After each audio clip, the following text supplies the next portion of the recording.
Do you think UFOs, the paranormal, weird history, cryptozoology, and outsider art are pretty darn cool?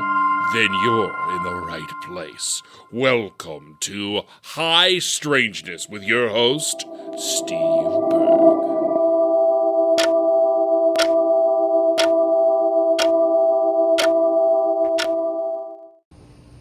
The video version. Jake Johnson, my friend, how are you doing? Good, Stevie. How are you? Actual recording, okay. What'd you say? I just saw a thing that said actual recording, and then it just said higher quality, so I backed off. Oh yeah, it's the highest of qualities here at High Strangeness. I love it. I thought I had done something incorrect. Well, there's a strong chance like this isn't being recorded at all because we're so dumb. Just for us, Steve. We both need a third. We do. You and I mean, like the fact that like I'm able to put out a cogent podcast that sounds like decent. Remember is when remarkable. you and I first jumped into our first foray into the podcast world? My God. Yes. We should talk about that really quick. We were going to be original partners in a little podcast called Blokes. Yeah. Well, we recorded one with Scott Gimple. Yes. Do you have any of that footage? No, that all went back to Earwolf, I think. Was it Earwolf? Yeah, because you remember Earwolf, we were doing the podcast with them, and they gave us that, like, the task cam before all the digital stuff, which was way more complex, especially for guys like you and I. Yes. And we basically just kind of went to Scott's office and like, hit record, like, all right, I think we're good, man. And first of all, folks, listeners, thank you and welcome to another episode of High Strangeness. But Jake and I were playing British, like, Cockney street guys who were just doing interviews with, like, actors and comedians and stuff. Well, no, we did one interview with one showrunner. Yeah. But Steve and I, first of all, hello, High Strangeness audience. Yay! I am also part of the High Strangeness community as a listener. My man. Well, first off, I mean, folks, you know him, you love him. He's an actor, director, writer, co-host of We're Here to Help Podcast, and more importantly, my dear friend, Jake, welcome to the show. Thank you, Stevie. That's the third introduction we've done. Hi, Strangeness. buddy.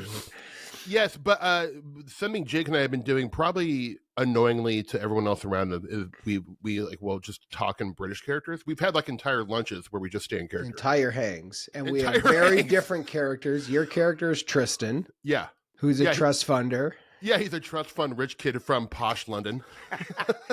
And you think you're way more educated and way better off than my character, Nigel. Nigel's from the orphanage, yeah? Rough around the edges, really. So we have played Nigel and Tristan together forever, and then we thought, early days of podcasts, let's do a podcast where we are just Nigel and Tristan and interview people. We went to Scott's office, but we didn't really have any questions prepared. And no. He wasn't in the bit because we were Nigel and Tristan. Yeah. So he was more afterwards. He was like, and Scott's the best and a dear friend of both of ours. But he was like, well, what am I supposed to do here? And we were like, just chill out, man. Relax, mate. We got you covered. You answer the A's when we give you the Q's, yeah? Well, I'll tell you what, even it's redundant for us, but I feel like maybe the listeners might want to know how this wonderful, beautiful, lifelong friendship began, Jake. And I'm going to tee it up a little bit. Please. I'm going to guess it was circa 2003. When did you move out to LA? I moved January 2004. So very close after. So it would be 2004. It would be spring 2004. I am performing at this theater in Los Angeles called Improv Olympic West.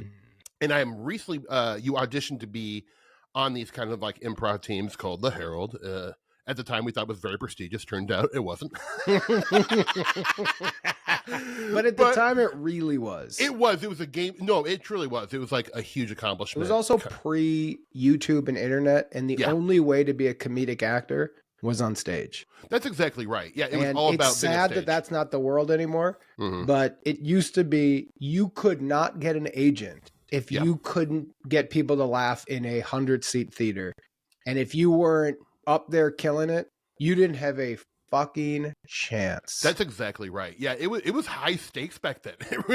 And so there'd be one commercial agent and like 8 actors being like, I will die for this. I was one of them. I mean, Me like too. I would have cut We off both my were arm. together, I Stevie. know. But I remember standing outside, probably banging a cig, and You used to always do Parliament lights. no, it was American Spirit lights. But American Spirit, that's right. But you had a Parliament light phase because of the filters. They were fun. I'll be honest. Yes. Yeah, I thought they were really cute for a hot But the second. yellow American Spirits were your real wheelhouse. That was my. God, Yes. you know me so well, oh, buddy. But we were standing outside, and I remember I'm meeting the new people on the team. Kind of nervous, Yes. like who's going to be. Yeah, And yeah. I looked at everyone as competition. I'll be honest, and Yeah, of course. I remember meeting you, and I'm like, oh, this guy reminds me of my Greek friend Yanni Skarakis from high school, and I love Yanni. He owns a wonderful family-owned Greek restaurant. So he gave me a deal on euros in Omaha. Still? Yeah. Give a shout out. Yeah, the Greek Islands, Omaha, Nebraska, on Center Street. Last year in 2024, it was on Food and Wine's list, top 50 restaurants to try. By the way, I'm good. You know what I realized, Steve? I was thinking about this morning. I haven't visited you in Omaha. You got to come. I'm gonna come. You got to come this summer. We'll go to a AAA game. Fun. The Omaha Storm Chasers. And let's so go fun. get some of that Greek food. You're coming just for the Greek food. I'm so Be hungry, honest. Steve. I'm so hungry too. Well, I think we make each other hungry because lunch was a big thing for us. Also, always. when I got New Girl, I want to tell the High Strangeness audience this. Okay, yeah, please. So when I auditioned for the show New Girl, I got the part. I also ran lines with you in your backyard. Always, yes. Yeah. Steve and I have always been partners in crime since we met. We met at the Improv Olympic, and we both, fell in friendship love that is still to this day. One of the saddest moments of my life was when you moved out of LA, and that's the truth. I know. We both cried on the phone. Hysterically. You hung up on me at a certain point. Yeah, I was mad. I know. I still am mad. I'll be mad in the coffin. I know. One of the things, if you go first, is I'll spit on your grave. One of the reasons I haven't visited Omaha is I'm mad at it. I love it. This is so true too. What started this? Hunger. New girl. So I booked New Girl. Steve, when we say we were always competitive, it was never with each other. We were always on each other's same team. We have a group. Gareth is like that with us too. Eric is like that. We've just got a Eric team. Edelstein, yeah. There's also some fringe play. Ryan Gall, we've always been that way. Ryan Gall, Derek Waters. Derek Waters. If you're connected to there's a whole bunch of people, but you don't really root against those guys. You want those guys who are in that thing to kind of win. Yeah. And so I booked the pilot of New Girl, and I'm very excited, and so is Steve. And then I get word from Fox, the executives. One of the best moments of my life, by the way. One of our business, for people who don't know, and I like talking with the High Strangeness group because it's not necessarily a Hollywood audience. Mm-hmm. The world of an actor is a world of humiliation. It sure is. It's a lot of low points. So much humiliation that the public doesn't see, just over and over again on a daily basis. On a daily basis, yeah. A lot of rejection, a lot of humiliation. A lot of humiliation. A lot of random people on the street coming up to you and going like, "Hey, man, I think I know who you are." And you go, "Yeah." They go, "I don't like anything you've been in." You go like, "Have a wonderful day."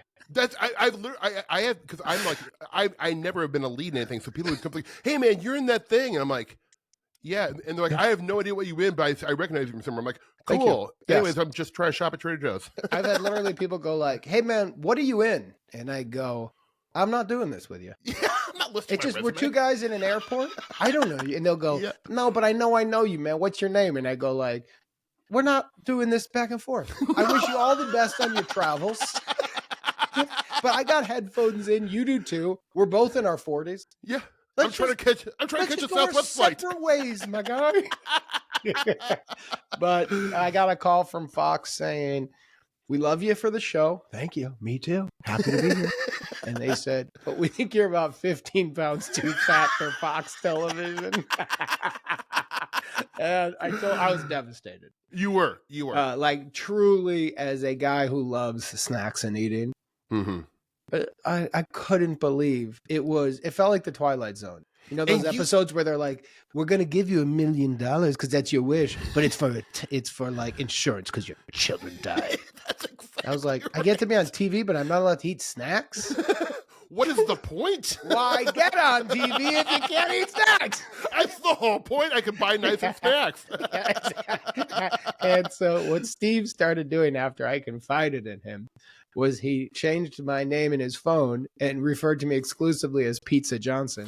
And every day would send me different pics on my phone of pizza slices. Oh yeah, delicious. Like and Jake is a Chicago native. So I was sitting deep dish, Chicago tavern style, and really like I was taking the time to find the most delicious. It wasn't just like Pizza Hut or Papa John's. It was fine, exquisite pizzas from Chicago. Me. I would wake up, I'd be so hungry, I'd be like, no, I'm excited to eat an egg today.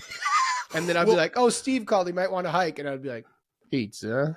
I remember stopping over at your place in Atwater, and it was one of the saddest moments. I remember coming in, and you had like a bread loaf pan, and in it you had poured spaghetti sauce and like a little bit of cheese, and you were trying to have like a fake lasagna with no noodles or meat. And honestly, I felt like I was going to cry. It was like the end of terms of endearment. I mean, it was so. I'm like, oh, buddy, no, you're taking this hard. No, but that was an amazing time. It was. We were all.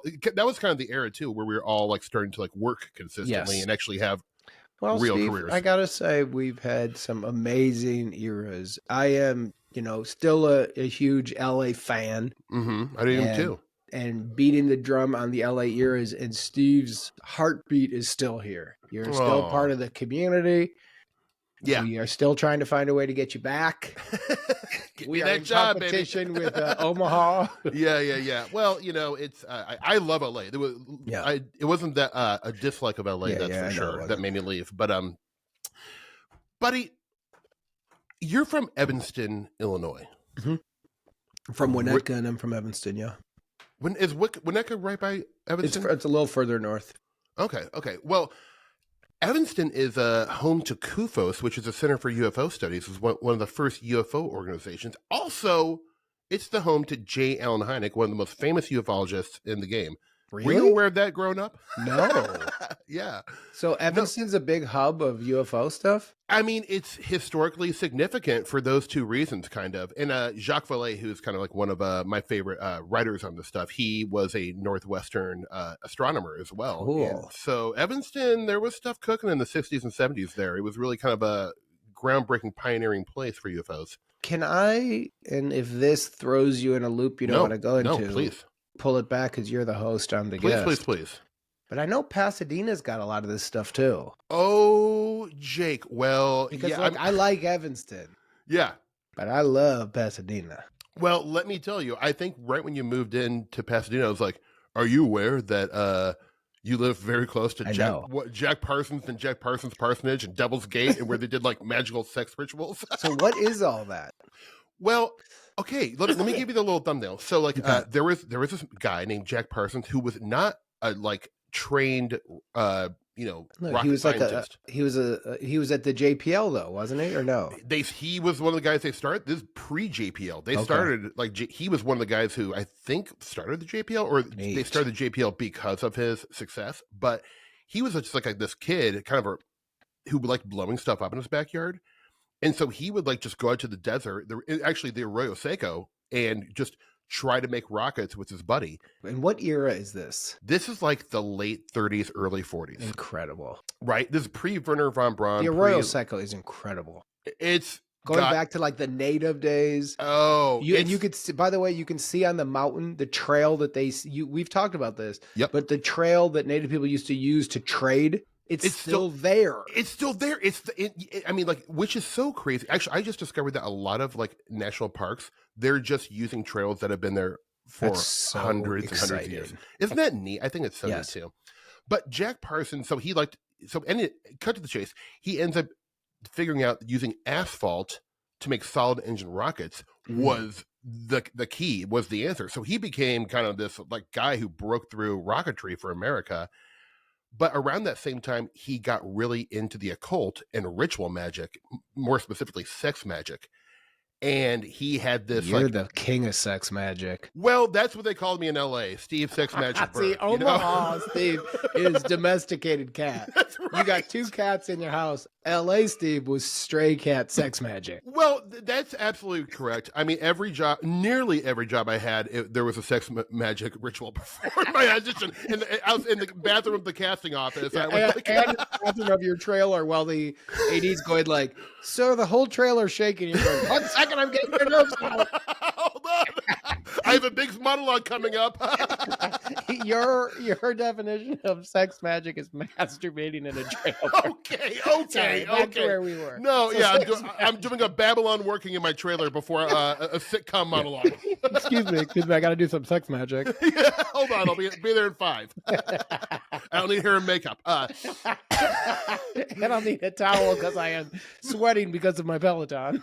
I am. I was telling Jake before, I just did a Peloton ride and I can't stop sweating right now. Yeah. That happens. Because you did sex magic after the Peloton ride. Look, I mean, you were supposed to reveal us to the listeners. I agree. I'm so sorry. Folks, FYI, I do sex magic before every episode. Way too often. Just take that into consideration before you hit play. He's addicted to sex magic. I'm seeing help right now, okay? Anyways, Jack Parsons, he was a freaky dude who ended up blowing himself up. Oh, really? Yeah. That's how he died? He died blowing himself up. Now, it's got to have some LSD components. I know we've talked about. Well, he did a lot of drugs. He was heavy into mescaline. He would just like eat lumps of hash and go about his business. If your final experiment is accidentally or purposefully blowing yourself up, the drugs part of it have to come into the conversation. That's exactly right. There was a drug head. I like to think as humans that you don't have to always blame drugs. And as I've gotten older and older, I'm like, there'll be certain actions people do, and I'll go, no drugs? And they'll go, no, he was on drugs. No, he's on drugs. Okay. Hey, guys, let's not camouflage that. Yeah. It's a big part of it. Yeah. Well, he then put a donkey thing on it. He put a donkey on his head, and he jumped into the river. Why would he do that? Well, he was experimenting with the weight of animals. Was he on drugs? Yes. Stop with everything else. Yeah. He just did a little tiny key bump of ketamine. No big deal. He was out of his goddamn mind. He was snorting horse tranquilizer before he blew himself up. That's all it is. Like, you need to know that. I think it just should be assumed. Important. It's important. It's an important detail that is often left out. Yes. Jake, I have a question from my good friend and Patreon, Whitney McKeady. What's up, Whitney? And she wants to know, what type of rituals do you perform in your exotic animal sculpture garden? And are any of the sculptures, and the second part of the question is, are any of the sculptures not haunted? How do you know? Well, Whitney, first of all, you're a We're Here to Help listener, and I respect the hell out of you. Because that's some inside stuff that Gareth busts my balls on. But here's the reality of the outdoor sculpture garden, which Gareth is. Obviously exaggerated. He's a filthy little liar. Can't be a filthy little liar. Can't be trusted. But what it is what it started is I love sculptures. And I love animals. And I would like a real sculpture garden in the yard. But as you know, my wife, Steven. Yeah, she's not having it. Well, she has taste. I'm siding with Aaron on this one. Well, how could you have taste? She married me. That case in point, brother. Exactly. But so all I actually have back there, I did a movie called Ride the Eagle with Trent O'Donnell. Great movie. Thank you. During the pandemic. If you were here, you were going to play a character. So my character lives in my back cabin, and in Aaron's art studio, we had written this whole part for the other guy who lives there, who's this like hippie drummer who I find his hippie drumming in his community really annoying, but I always go in there. Anyway, while we were set decking my backyard, he had a horse, like a tiny little horse sculpture from his backyard. And he was like, should we just put this back there? And it was just to like add some character, and we did. And my wife said, like, please, let's not keep it. And I loved the way it looked. Loved it. And so after the project, with every job I ever do, I always keep one thing. So I've got, from that picture of the gorilla behind me, my wife drew that for me, but then when I got on New Girl, I asked them to frame it and put it in my character Nick's bedroom. So there was always a piece of her in the scenes with me. And so I took that home. And then I had the horse, and then after the horse, I had that cabin up in Yosemite where we shot that movie, but then I sold that cabin. And out front of that cabin, there used to be these little wooden carved bear sculptures that would say like, "Welcome to the lake." I love mountain art. Me too. And I love that wooden sculpture art where they take like a chainsaw to a thing of wood and make like a bear out of it or like a salmon. And so I took one of those home, put it in my backyard. And then I was at one of the junk shops in LA, which I always love to hang out at and negotiate with these guys for no reason. I have had to sit. This is not an exaggeration. I have seen Jake haggle over 50 cents multiple times in junk shops, at gyms. Yeah. I mean, it's excessive. That was one of the greatest Jake Johnson moments ever. Steve and I used to do all of our workouts together. Yeah. We would do almost every day together. Yeah, we're elite athletes. We would literally do one set and eat burritos. I could eat. Yeah, we were the biggest enablers for the others. But so then I was in one of those shops talking to one of these guys, and I saw a little sculpture that must be 2 feet tall of a lion. And I go, well, that's a beautiful piece of artwork. And he's like, no, I know. I got a few of them. And I go, how much could you fucking lose one for me? And I think he said $100. And I had a C note in my car. And I just went, I'm just giving you $100. You just give me that fucking lion. Let's just call it a day. And I had to sneak it into my backyard. If Erin saw it, she would have literally made me throw it out, which would have been humiliated. And so now my real sculpture thing is those 3. And I am a believer of spirits. I'm a big believer in energy, but I don't feel anything from those 3. I like them visually, but I do feel a spiritual energy. I built a cabin in my backyard. I mean, when he said he built a cabin, he did. This is like early on in the pandemic, and Jake's like, I think I'm going to build a cabin in my backyard. I'm like, well, that checks out. That's not really an abnormal thing for him to say. And he did, and it's beautiful. I helped a little bit. You did help a lot. There was some great photos of you and me doing it. But it's like an 8x12, kind of like the fantasy of it was like a Henry David Thoreau type little cabin where it's just a little box that you can meditate in, relax in, goof off. I ended up doing a lot of like my Hollywood interviews. If like a Hollywood reporter was coming, I'd just bring him to the cabin. I did a bunch of photo shoots and I shot a movie in there. That's great. But in there, I will have a sense of feeling connected to Pasadena, to this backyard, to the land, and I will get a really nice sense of peace for like 1 second. And then I'm back to being like, yeah, another pizza slice. But there's a moment, which is all I'm looking for in life anymore. Yeah. A moment of like, oh, there is something more interesting to the world than I'm like, turn my phone back on. It's hard. I mean, it's hard to, it's hard to disassociate. I mean, disassociate is a word that has a negative connotation for sure, but like there are positive ways to disassociate. I think like by being in your cabin and trying to connect a little bit and slowing it down a little bit, but it's hard. Yes. Especially in this business too. Exactly right. But we've talked about this kind of stuff a lot, the idea of spirits and ghosts and beliefs, and you've been into the kind of UFOs of it all. Yeah. And what that could be. And I've always been into this idea of, I'm not a firm believer, or I'm not positive either way. Like, for example, to get a little heavy right now, obviously one of my best buddies, Jeff Baina, killed himself. Yes. And I'm trying to eulogize him right now because he's got a thing coming up and I want to speak for him. Yeah. I mean, anxiety wise, I don't want to, and emotionally, I don't want to. But, if you died and I didn't get up and talked a little shit about you, it wouldn't honor the relationship. No, exactly. And so, but then I'm going through this big thing, and I had this with my dad died. Are you talking to the people who are alive because the person who dead is gone? Yeah. Or are you actually talking to the person who is dead because a part of them can actually hear you?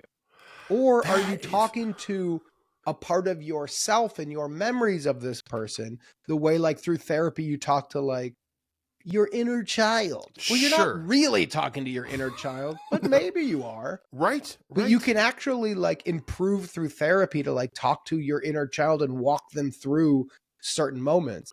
So the big battle I'm having in terms of the high strangeness galaxy right now is this for Jeff? Is this for me? Or is this for family and friends in the room? Who the fuck are you talking to when you eulogize somebody? I have never, first off, I've never had to eulogize somebody, but that is so interesting. And I've never thought about that. Like, because I mean, like how you choose to approach that will change how you eulogize somebody.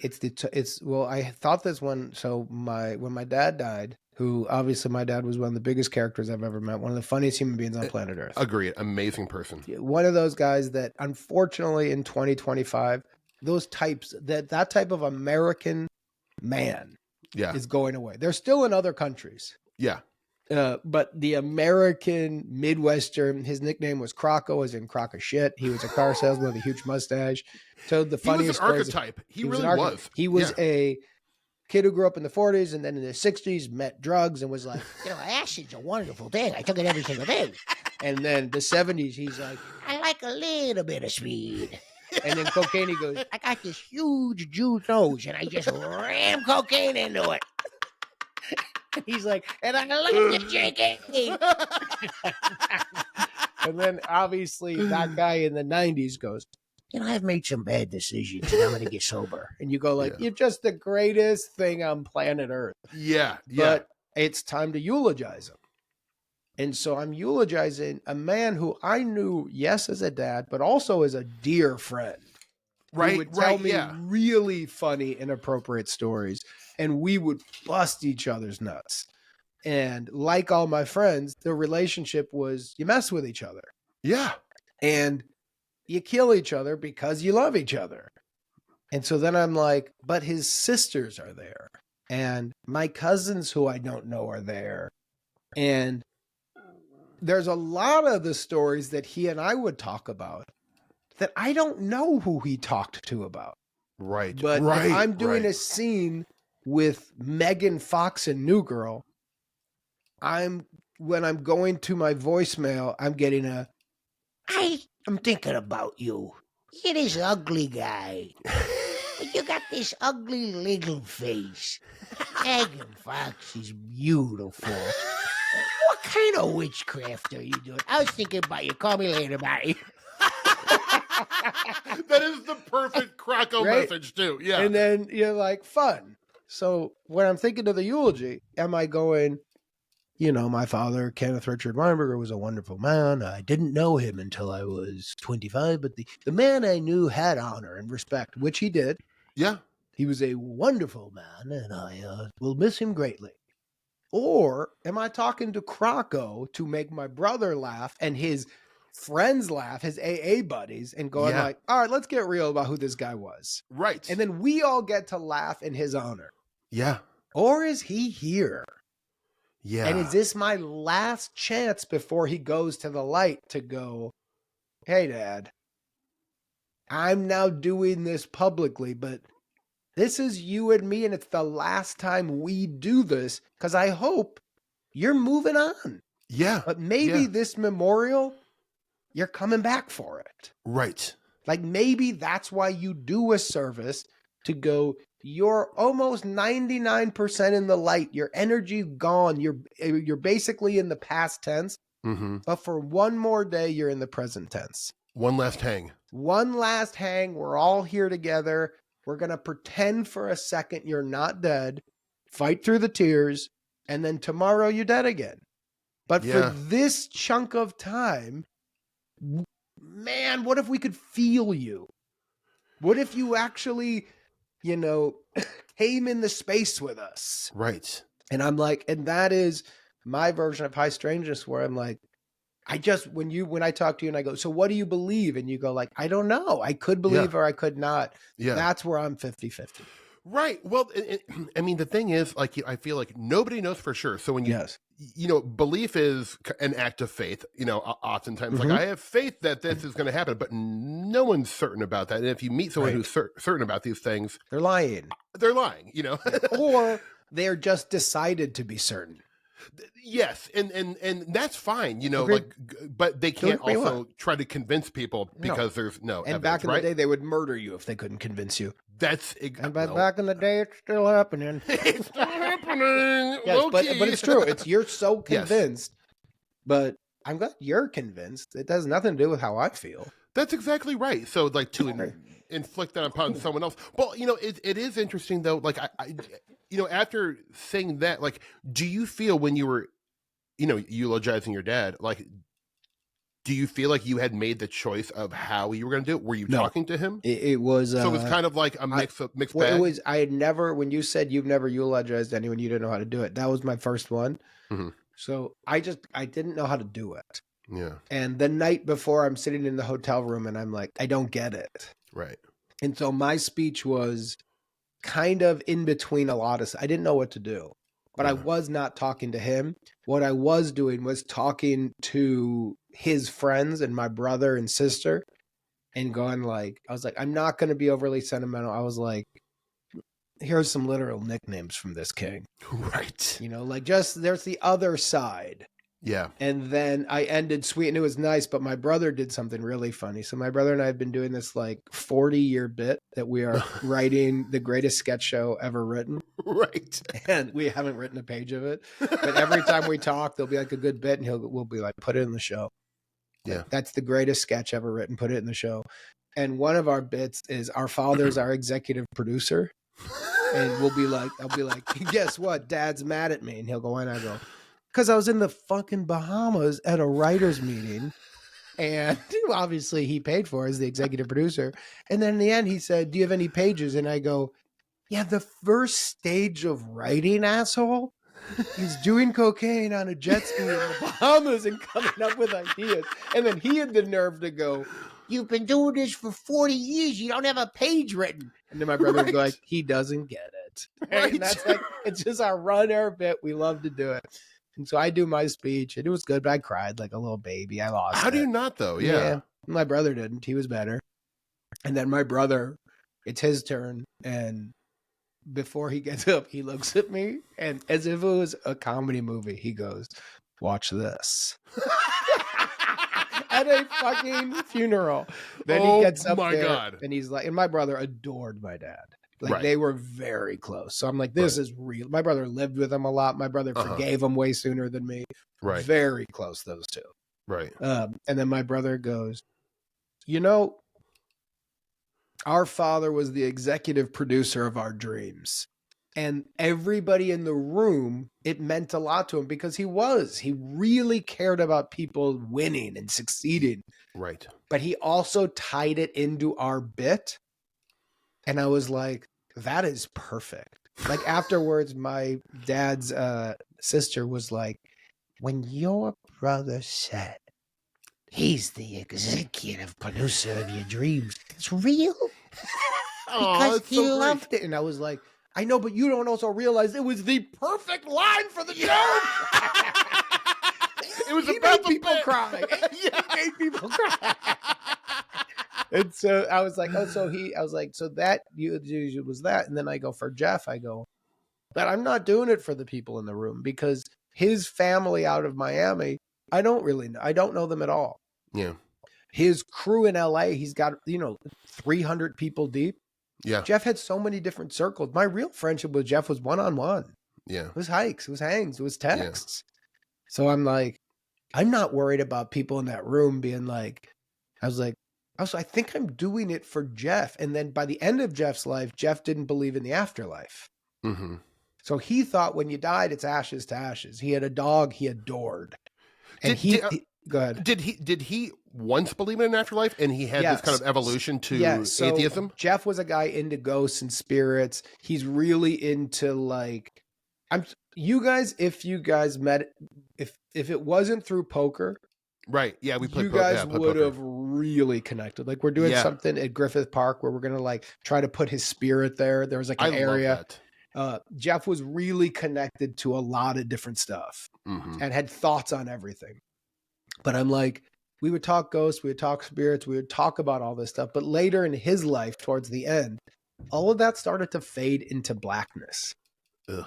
Which, it didn't end well for the guy. No. And so I was like, all right, so then I'm not going to do this because he didn't believe. But I'm like, he also didn't know. Just because you say you don't believe doesn't mean you're right.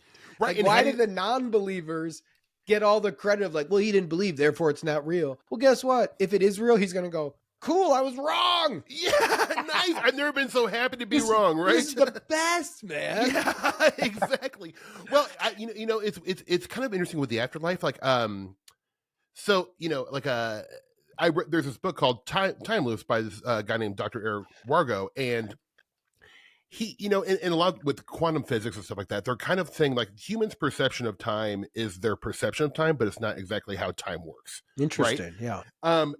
Part of me takes a lot of comfort in that, where I'm like, well, maybe the afterlife is a thing where if time doesn't exist, we're all already there. Right. So say that again. So if time doesn't exist, we're already in the afterlife. We're already in the afterlife. So like when I die, even if you're still alive on Earth, I fully expect to be handed a cold Modelo, beer. And, I just think when I read that, I was like, oh, that's kind of a lovely idea in a way, where it's like, you're not waiting around for people to die. It's like, no, we're already there. Yeah. Interesting. That's an interesting idea.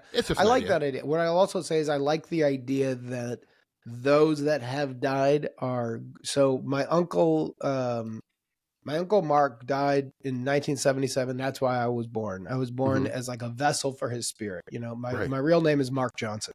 Yeah. And so I was named after him. There was a story that my uncle Eddie, who's now passed away too, told my mom. And that is he when he was living with us when I was in high school, he woke up one day and thought he was going to die because he had a dream. And right next to my mother's house in Chicago, where they all grew up, there was a little great dive bar right next to it. And we would all go there when we would go there for Christmas or whatever. It was just like, it was so connected. They were literally, they were neighbors with the TG. Right. Oh, the TG. But it was that kind of bar. It was just one little box room. Right. It was a perfect old school 1960s Chicago dive bar. My favorite kind of bar. The best. And Eddie had a dream. And if I get this a little bit wrong, I don't mean any disrespect to Eddie if you're listening, but I know you're not listening. You're dead. Eddie, thanks for listening to High Strangeness. Yes. I appreciate and if you're it. listening in heaven, like, by the way, you haven't visited me in a long time spiritually, so like, why listen to this? Also, you haven't listened to my podcast. Got 150 episodes. Why are you listening to Berg's podcast and not mine? Yeah. Also, when I dropped out of high school, you called me a loser all the time, and I'm so mad about it.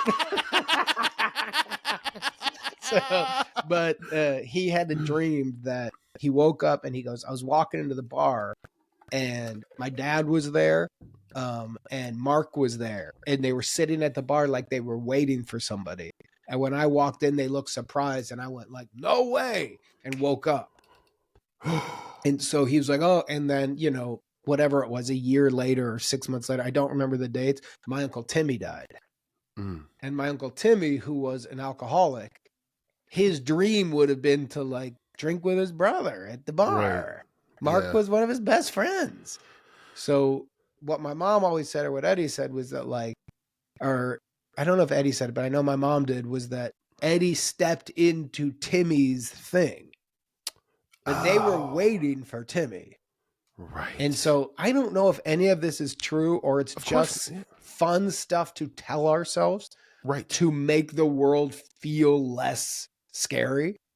But growing up with that stuff, that was all very real, that like when you die, your group's going to be waiting. And they're going to be doing the stuff you love. That's like, I'll be honest. Like, I think it is okay to enchant your life a little bit. Not there are people, there are times when people enchant their life too much and they lose like a grip on reality. Agreed. But like you're saying, it's like, if this is a fun idea that you like, that brings you joy, and you're not inflicting it upon other people, I think it's beautiful. Like, why not tell yourself that narrative as opposed to there's nothing, it's all dark. But here's what you just said, which I really love. You can't go too far. So for example, like if you feel things are connected and you go, you know what's really wild? Whenever I see the number 44, I'm on the right track and things are going good. Don't get too weird, my man. Yeah. Because I also saw 44. So then I saw 30. Then I saw 19 braids of glass, and you go like, because it's a slippery slope. Yeah, you can fall into a paranoia hole that is hard to get out. I know people who have done that. Yes, same with me. We And then both you do. end up Yeah. with a donkey on your head jumping over a bridge, and somebody goes, "Was there drugs involved?" And you go, "Yeah, to slow down the numbers, man." Great drug callback. Yeah, and what happened? Well, in the end, I blew myself up by the river. Why? Yeah. Well, I was doing an experiment, but then I saw the number 44 everywhere. And 44 meant explode. Exactly. Well, You no, go like- I mean, you're exactly right, though. Like, it The is. mind can play tricks on you. So, like, if you start, and so for me, it's like you start going down that road, you start getting into it, you start having fun with it, it starts feeling connected, and then you go like, next thing you know, as the great Eric Edelstein would say, you're then Elvis Presley moving clouds. And then you got four goofballs around you who you're buying Lincolns and Cadillacs to going, "You're really doing it, King. You're really doing it." Right. And you're going like, "I can see, man. I see what's happening." And you go like, "I don't think you do. You've lost it." Right. Well, it's the tricky thing about any kind of belief system. Like, I don't care what people believe until they start inflicting it and causing harm on other people for not believing what they believe. That's By the when way, it gets I'm dangerous. that way with my politics, with everything. Me too. I really don't give a fuck. Do whatever you want. As soon as yours starts going in other people's houses, you're like, well, now your thing sucks. Right. Like, I mean, I'm sure you're, obviously you're not like a UFO head like I am, but you have noticed, because we've talked that in the last, since 2017, UFOs are something that's talked about. But I also think it's because of Joe Rogan. I think he is a component of that. And the thing is, I think so much of the mainstream UFO stuff is so problematic. Interesting. How come? One, because there's a real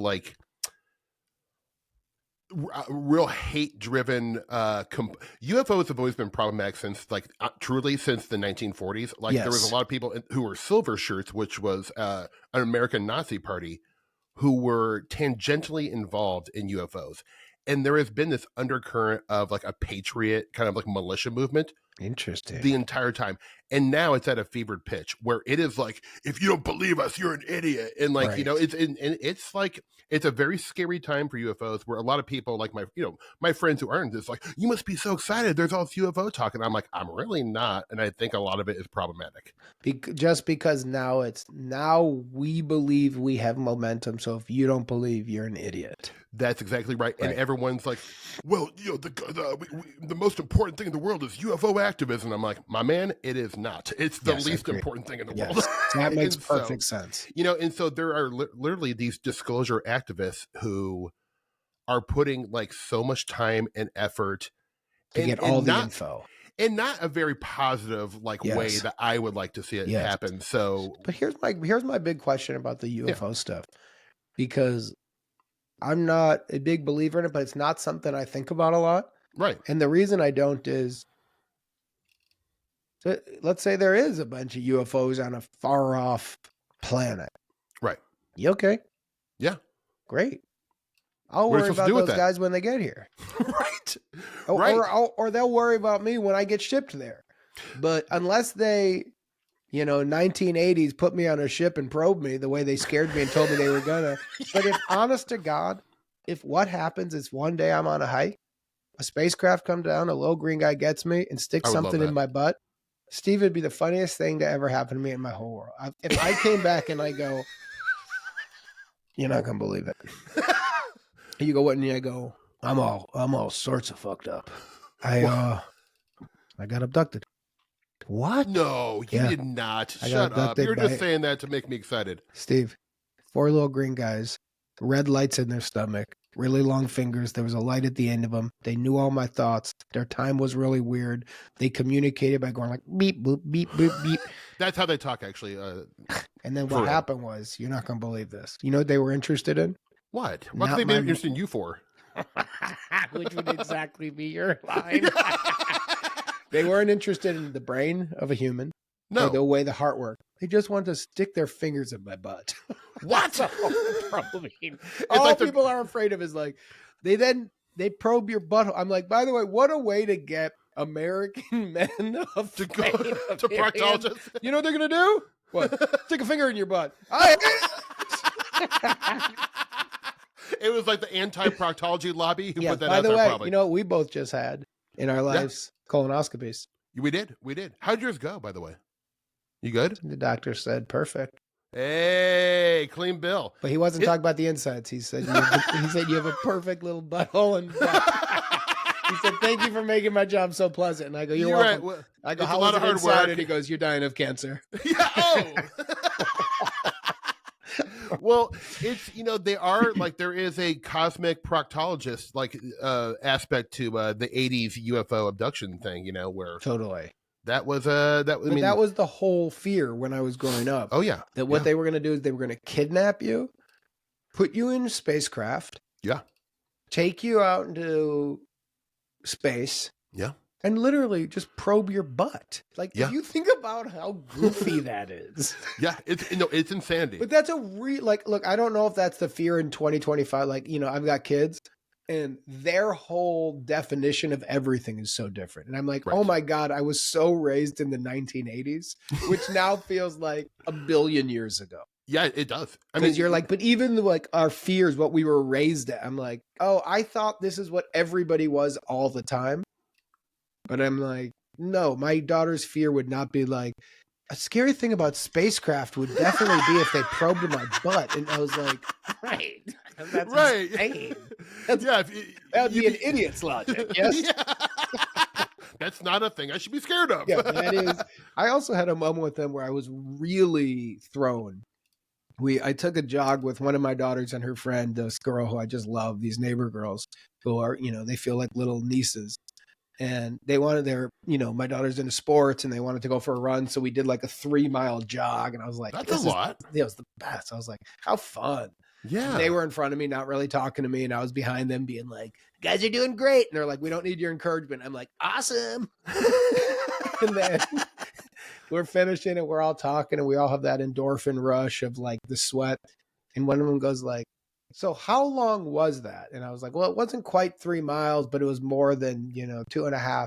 And I was explaining the math of it. I was like, it's a little tricky, but I was basically saying like, it's like a little bit more than 3/4. And for no reason I went, it's like 3.555678913. And she goes, why are you doing a nerdy voice while talking about numbers?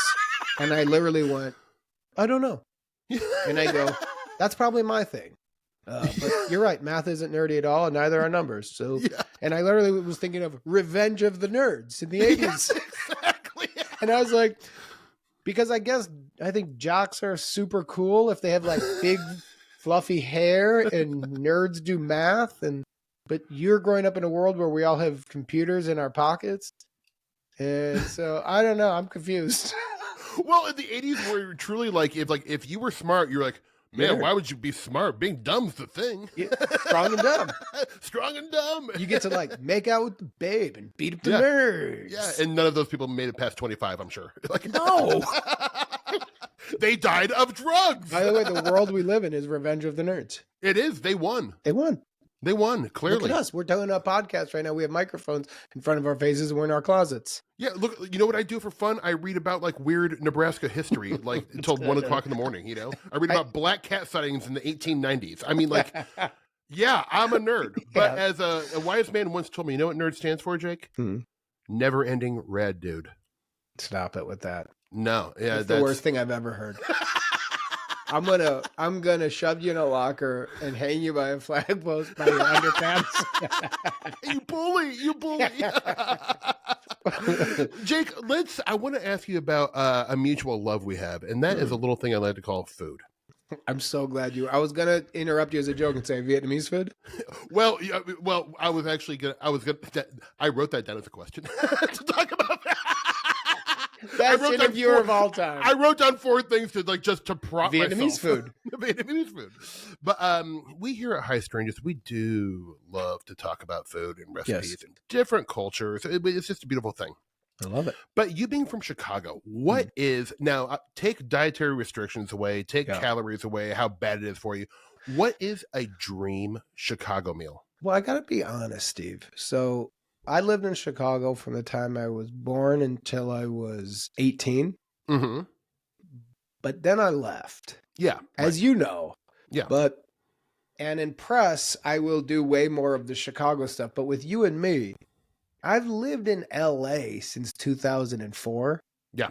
So really my real food, like, because you and I, most of our hangs, the first text was lunch ? We wouldn't say how you doing. Yeah. We're like, do you want to get together and chat? Maybe it was lunch, and then it was I'm starving by the other guy. And then if it was like, oh, I have an audition, you're like, where are you? Studio City. I'll be Burbank. there. I'm Let's 20 meet minutes there. away. Exactly, And then find a restaurant and meet there. So I would say I could answer the Chicago question, but I really don't know. I don't eat cheese anymore. I don't really eat a lot of meat. Right. But really, the perfect meal for me is still Vietnamese. Yeah. It is some version of a vermicelli noodle with like some chicken, and I'm getting way more into veggies these days. Oh yeah. So that kind of like stir-fried broccoli, bok choy, carrot mix. Clean Asian food. Oh my God. I'm going with my buddy Dave. We're getting some, we're hitting Atwater tomorrow. We're doing the live. No, today, beautiful. Actually. Today's Thursday. Yeah. So I'm breaking the fast today with some Vietnamese, and we're going to Indo. No. Yes, and I'm going to get the brown rice noodle dish with the stir fried, like the pad thai. Yeah, dude, that is the best. It's one. First of all, like, is it the best Vietnamese in Los Angeles? It is not, but it is so good, and it's a special place, and the people who work there, a lot of connection to it. And I've had other places that were quote unquote better, where people are like, "This is the best," and you're in like downtown LA, and you're like, "It's spectacular." By the way, I went to a place. Billy Bungeroth and I went to Portland. We went to a Vietnamese place there. And I'm blanking on the name of it, but everyone in Portland would know because it's a famous kind of like place. Yep. It was so good. The food in Portland is the best Thai food I've ever had is in Portland. I mean, it is. Well, besides the one in Thai Town in LA. Yeah. Well, you go to Thai Town in LA. Yeah, come on, man. You just don't think of that as Thailand. Yes. So when you talk about Portland Thai food, you're talking about American. You're like, it's the best Thai food in America, in Thai Town in LA. You're on a couple streets there that you're like, what I love about Thailand is I didn't need a passport. Yes. I'm just literally in Thailand, though. Yeah, but it is. Thai Town's amazing. Hollywood. Well, Thai Town was a big kind of hang. Remember, my first Fields apartment was on Normandy, and I was literally in Thai Town. Yes. So Thai Town is spectacular. For anybody who doesn't know LA who visits, there's certain touristy things people do, and I really think everybody gets it wrong. I do too. It's like there's the LA of like, you see like Hollywood Boulevard, and you see like Men's Chinese Theater, and you're like, I guess that's neat, and I guess Santa Monica is fine. Like, I guess near the boardwalk is cool, but I'm like, go to Griffith Park, take a real hike that takes 3 hours. Griffith Park is the central park of Griffith Park's Los incredible. Angeles. It's incredible. And then where to go to eat? Go to Thai Town. Yep. And find a Thai restaurant that you feel uncomfortable in. Yeah, that's exactly right. That you walk in there and you feel rude ordering because you don't speak Thai. Yep. And the person there isn't psyched to see you. Yeah. Because when they go to order, you go like, "Hi, I don't see pad Thai on the menu." Yeah. And the dish you're gonna get is gonna knock you out. But that's the part of Bourdain did it with LA, which I really loved, of showing like different sides of LA. And you and I know this about it, but like there's just certain areas there where I'm still like taken by it. Yep. And I'm still taken by like Edelstein. You know, we did a thing where I called them king lunches, where we would just get, and I was like, you know what? Let's just try new places. Right. There will be areas I'm like, where am I? This isn't America anymore. Well, that's the greatest thing about Eric. Eric Edelstein is, if you ever need a food recommendation, he's the guy. Agreed. Right? But like, I remember the first time, like years ago, where he was like, buddy, we can't get good Chinese food in LA, in LA proper. We got to go to San Gabriel. I'm like, Eric, that's like 80 minutes in traffic, man. Just eat Chinese food. And he's like, trust me. And he was right. I know it. Well, so now he's always right. Now that I live deep on the east side, I'm 15 minutes away from San Gabriel Valley. Oh yeah. And Berg, I'm there all the time. Like I was dim there. sum, get out of town. Everything. Yeah. The Thai, I mean, even though the Vietnamese, so in terms of the food, I'm like, I like Chicago, but my real fat boy heart is LA. Yeah. And Portland, Yeah. I loved. The Vietnamese food was great. Thai was there. I fell in love with Portland. Yeah. I did not realize it's a how great city. awesome of a city that is. It really is awesome. Yes. Yeah, my grandparents lived in Salem, which is like just outside of Portland. Yeah. Yeah, and so we would go into Portland all the time when I was a kid. I was like, oh my God, I'm going to move here one day. The Pacific Northwest is enchanting. I love agree. it. I also like, and it does have that great because of all the mossy greens. Yes. It does have that like otherworldly. Is there a fucking elf in this? What's happening here? Billy and I took a bunch of hikes. We went to the Japanese tea gardens. We went to this beautiful hike. I'm not going to try to pronounce the name because I will get it wrong. But as we were going, I was like, this is otherworldly. I felt like I was in an aquarium.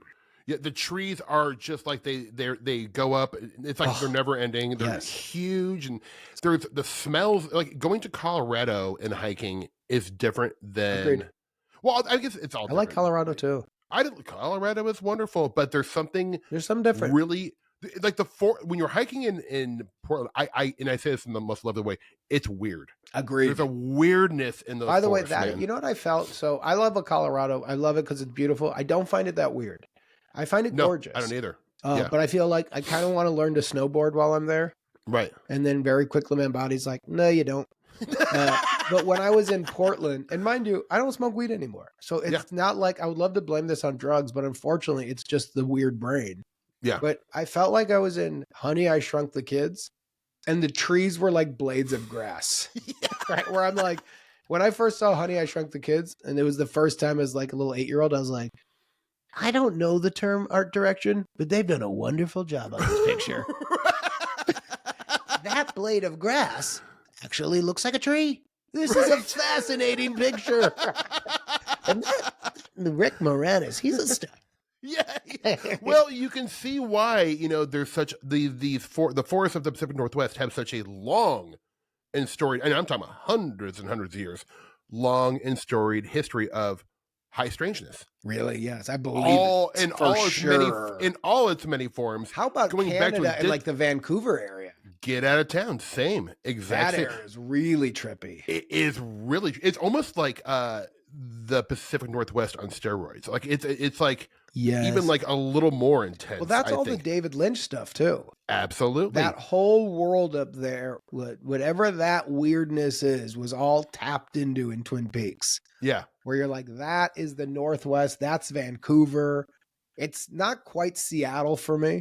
And only because Seattle's really cool, but that's just it's got a different thing. It's a major American city. Yeah. Yes. And Portland is too, but Portland's still really weird. It's got a funkiness, kind of like how Austin, and Austin is kind of losing its weirdness, but like it is one of these places where it's like, there's nowhere like Portland, really. There's nowhere like in terms old of Austin. The high strangeness, weirdness of it. I wonder what that is that makes we could all say like a certain city's weird, right? Like Minneapolis, right. I don't know if it still is, but back in the 90s, Minneapolis was weird. We used to take road trips up there just for the weirdness of Minneapolis. Like in terms of like just like good people weird. And architecture, like everything. good weird, like funky, like yeah. I always viewed Minneapolis like an Austin, like a Portland.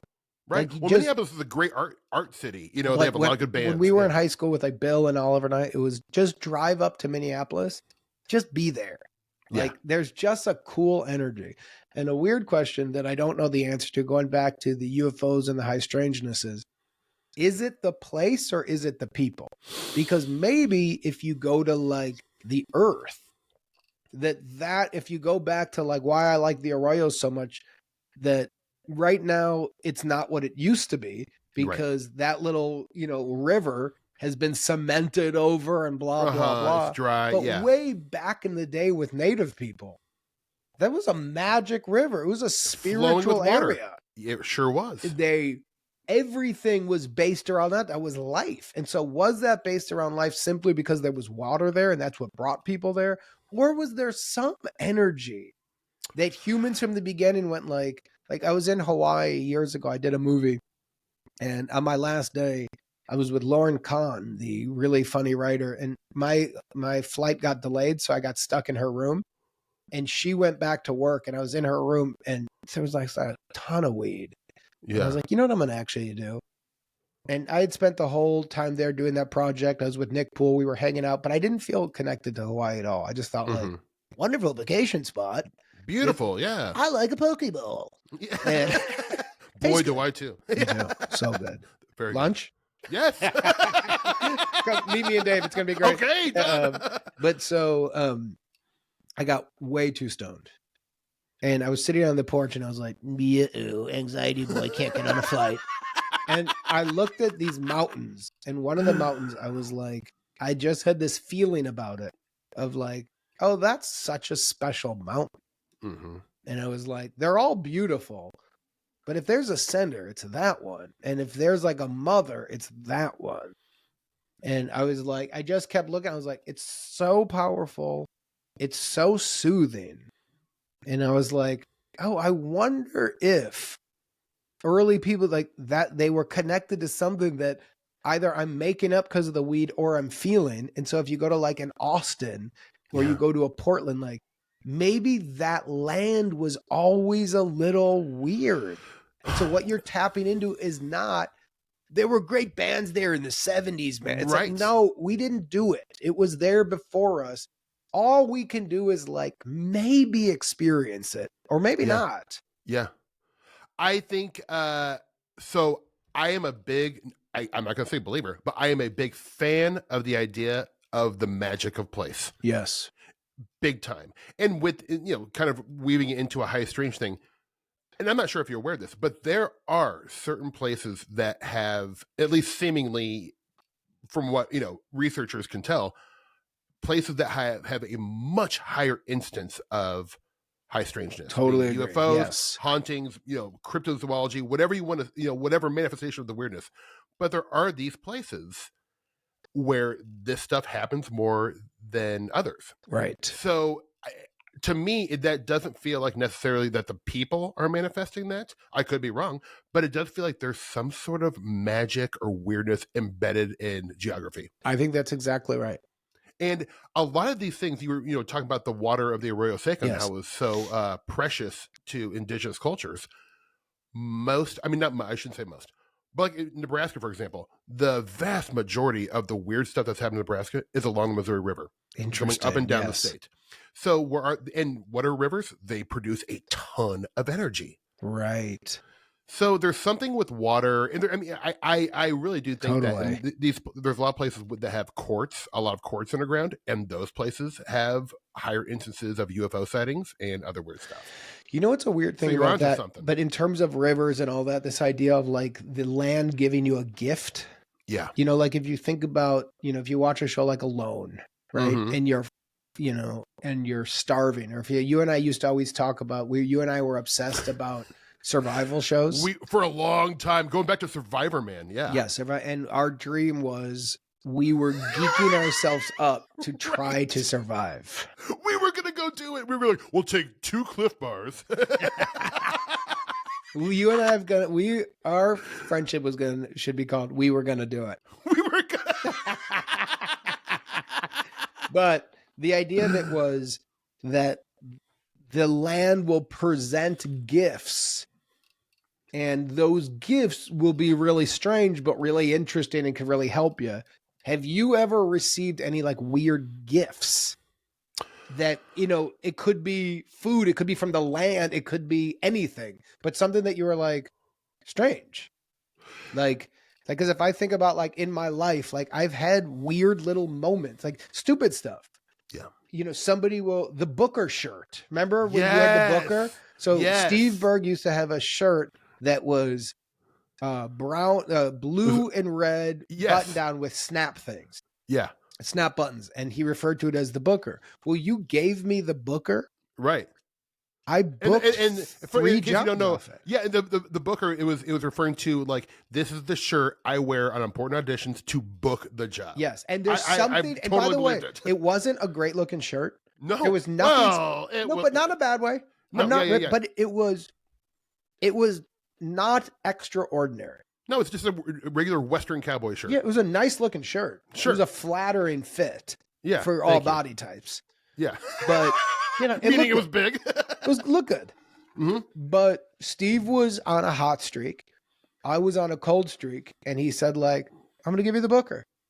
And I think I booked $60,000 worth of jobs. And then either I gave it back to you or I passed it to somebody else. You gave it to Brian Farrell. I gave it to Brian because I was like, this show, this thing is a fucking Booker, dude. Yeah, it's like it was like this, like almost like weird spiritual totem for actors. Yeah, but there's something to it.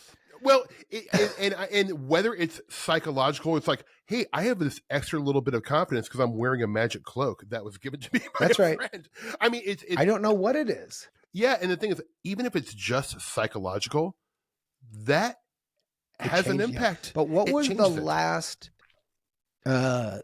gift you have gotten that has surprised you that you go like, oh, this could be blank? Oh God, it's funny when you were saying that. Like, I was like, filing through my brain trying to think of like an example, and I cannot really point out. All I know is I have had that multiple times. Interesting. Where the thing I needed to move forward presented itself independently for me. Yeah. Where it was, whether it's like, a piece of information I was looking for, and then all of a sudden I grab this random book or go to like this weird article, like, oh my God, the answer's right there. But it does present itself. Yeah. And I agree. It's one of those things, there's this whole idea of synchronicity that's very, Carl Jung invented it. And it's kind of like, for example, like you could be, like outside thinking about, man, I wonder what Berg's up to. And then all of a sudden I call. Which is so wild. And have you experienced, I mean, I'm sure you've experienced 100%. And it gets weirder, right? Because sometimes you'll have those moments where, for a different example, where you're like, I wonder what that guy I wonder what my roommate from New York is up to. And all of a sudden you get like an email from them. And you're like, what? I haven't talked to this person for 18 years. Whatever all of that is, I'll never wrap my head around it. No. But and that's what will never shut me down from, like, no matter what. And I go through phases, kind of like you were talking with Jeff Boehner, where he was a spiritual guy and he wasn't. I am constantly like evolving and changing my mind on how I view this stuff. Yes. But what I do really think, I feel like I know, is that the world is definitely weirder than we understand. The only thing I know is that I don't know very much. Yep. And that when it's over, it will be when they say like your life passes before your eyes. Mm-hmm. I think for me, it'll be all the people who I loved, all like the laughs. And then my final thing will be like, you learned nothing. Because you're like, what could you learn here? Right. Like, it's an impossible place to learn anything. Because everything you learn, you could also go, it's not a math problem. There's no right answer. So you can go, I learned that this brought me joy, and this brought me solace, and this brought me love, and this brought me happiness. Mm-hmm. But is it real? I don't know. It brought me joy. Is the Booker real? I don't know. But it brought me $60,000 worth of jobs when I needed them. But then you go, yeah, but the science will show that a shirt won't get you a job. And you go, well, the science is right, but the Booker got me a job. And then they go, well, it's simply because you had the confidence. And I go, well, that's a wonderful explanation. And I go, well, here's the problem that you don't understand about me. I'm dumb enough where I'm always confident, even when I'm not confident. And even when I was wearing the Booker, I was also insecure because I also thought this Booker's not going to do anything. I'm just wearing a stupid shirt because it's funny. And I also thought we used to rip it open when you would be on stage. And I was like, I hope it doesn't get ripped open and my boobs don't come out. I'd be humiliated. And then I booked. So it's not like I was believing the magical cloak any more than I was when I was wearing a different shirt. Right. But and that is the thing. Like you kind of put it perfectly, where it's like a scientist or a person who has studied in the science would say, like, Jake, that was not magic. You just booked the job because you did it. And then you say, like, sure, I understand the math behind what you just said. Yeah. But I'm not gonna necessarily totally agree with you. But I also will go, probably right. But I'll also go, what you're saying makes a lot of sense. But going back to the dude in Lebowski, but that's like also just your opinion, man. Because I also go like, I hear you, but a lot of this stuff changes, And then what we found out in this era is a lot of the studies when we were growing up, you realize like Well, a lot of the scientists were bought and sold by big corporations. And lobbyists, of course. And so you go like, right, there was a time when doctors, based off what their belief of science was, would tell you to smoke a cigarette because it helped with digestion. Right. There was a time where I was told milk is the perfect thing for my calcium and my health. With my Jewish body, I was like, my bones are strong as I'm on a toilet bowl. Yeah. It's not working, my king. Well, And then you go like, and then all of a sudden they go, well, this isn't working for you. And you go like, well, the science said, and you go, it's all changing, man. That's exactly right. You know what's interesting? It just made me think of this. Years and years and years ago, you let me borrow a book that really like gave me a new perspective on history. Ooh. And that was The People's History of the United States by Howard Zinn. And it was an eye-opening book for me to where I really, really, really, and probably realized it too late in my life. History is written by the victors, by the winners. 100%. It is not necessarily like the real history. The real history. Maybe that was their experience of history, but it wasn't everyone's experience of history. So, but that's why I say right now with the UFO stuff, the reason I give a Rogan credit is because these days are being currently written by the people with the biggest reach. And right now, the reason that like those kind of guys are getting their messaging out, this is what they're interested in. Right. And so you go, well, now if the majority of us are listening and hearing that, well, that's now becoming the main thing. It's not some like huge plan. Like Gavin Newsom's trying to do the same thing where he's like, I'm now going to have a podcast where I talk to people on the right. And you're like, yeah, they've already been doing this. Yeah, that was the funny thing. Like, guys. He's getting so much criticism, and then my biggest criticism is like he's trying to make it seem like this is groundbreaking. I'm like, what are you talking about? What are you talking about? Like, it's literally a copycat. Like, and you can do it. Like, fine. Sure, but nothing's like, original. There's big backlash on it. I'm like, have you guys honestly not been paying attention to what's been happening in the last 7? That's been the whole thing. And then people would say like, don't listen to them, and I'm like, well, no one's gonna control what I listen to. Right. So I've heard all these interviews. Yeah. I'm like, I like to listen to stuff. Yeah. So did you guys all not listen? It's been happening. Like, there's been 3-hour conversations with people. Then if it's not just him, like the beauty of podcasts and media, I'm like, man, I could listen to, I was trying to figure out stuff on the Ukraine war. I heard a 3-hour interview with Zelensky that was translated to English through AI. And I was like, oh, I could hear him speak. So I'm like, I don't need to read about or see a clip on Fox or CNN that tells me about you. Like, you can go to the source. That's exactly right. And of course, people are doing their spin, but I'm doing my spin right now. I'm trying to sell the fact that I'm a 6'1" handsome guy. But really, I'm like 5'1" and 350 pounds. Well, and I look like Gollum. You bring up a great point, which I think, like, I've never thought about like this, though. I think when, you say, they're spinning the story, I've always thought that spinning was an intentional act, right? But it probably isn't a lot of times. We're all spinning. Yeah, right. Like I'm always spinning my things because I say what I don't like about UFOs and what I do. 100% right. And I end up talking about what I do like about it more than I don't so that's my spin on UFOs. Agreed. But I think that's the beauty of people when you like people's spin, but it's just their perspective. Absolutely, and there's perspectives you gravitate towards. 100% right. God, but the idea that some people are spinning and other people are honest, you're like, well, no, we're all spinning. It's just who you like. There's no center truth. There is not. Yeah, there really, and there probably never has been. There are facts, but there fundamentally can't be. No, because like even my mom would say growing up, she would say, I had 3 kids and you guys each had totally different childhoods just because of your perspective. Right. So she's like, I could yell at you guys to sit down, and one of you would see that as one thing, one would see it as another, and the third would see it another. I did the same thing. Yeah. And I'm like, I see it with my twins. I'm like, I have, twin daughters, so they're having very similar upbringings. Right. I'm doing it in real time. I think they think they're having very different experiences. Yeah, and you know what? What's interesting is that, like, you hear a lot of this. You've heard, last 10 years heard a lot about, like, oh, we've lost our sense of a consensus reality. And the truth is, there never was one. No, but what there probably was there was the mainstream narrative that people who didn't want to give it a lot of thought could at least grab hold of. Right. So there was the, I even had this during New Girl. I was talking to Rob Reiner, who did an episode, and he was talking about New Girl, and he was like, you guys do big numbers, but it's so different. And he was talking about when he was in All in the Family, he would go, we would do a taping, and let's say it would be 11 minutes into the show, there's a huge laugh. He'd be like, it was just huge. Yeah. He'd go, I could feel when it was airing, America could laugh together. Yeah. And there was 3 channels. And we grew up with that.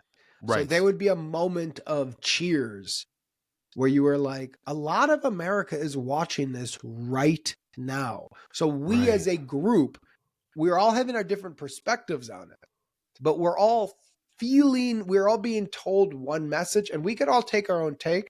Nowadays, the reality of it is, I don't even know what the hot shows are. I don't know what people all like. I just had this meeting with this really exciting actress yesterday, this woman, Jessica Williams, who I really like. We might do a project together. I'm like, she's just a winner. Like, she's just so cool. Yeah. And she was busting. We were talking on the phone after, and she was like, well, have you seen this? And I go, no. And then she goes, I know you haven't seen Game of Thrones. And I go, no. And then she went, okay, I got to get off the phone. And we were making I was like, but then, and I told her, I was like, don't start unraveling this, because then you're going to see, like, we probably don't know any of the same stuff in the last 10 years. Right. The shows you're watching that you're loving, I don't even have that app. No.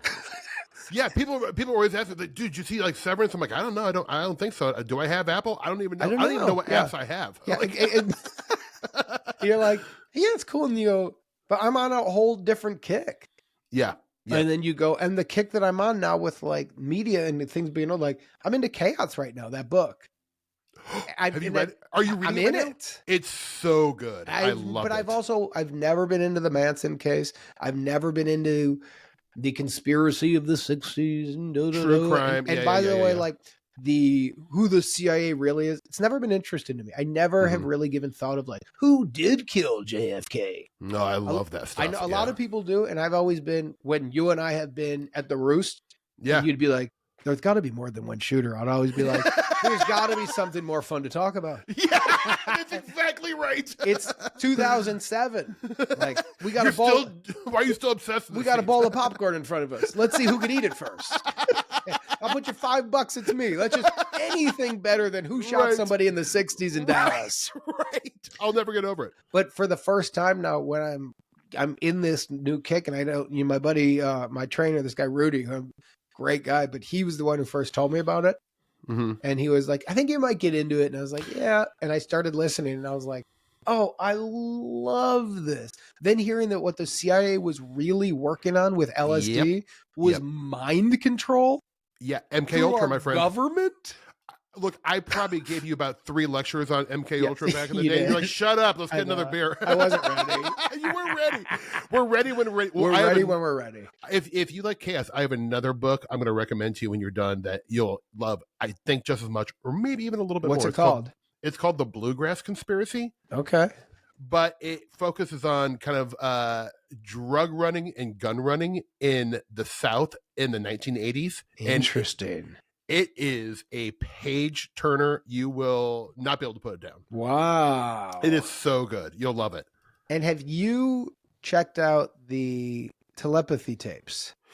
Not yet. A lot of people in this kind of high paranormal, whatever community you want to call this podcast, are very into. I have not listened to it yet because I'm trying to let the hype die down a little bit. Oh, so right now it's really hyped.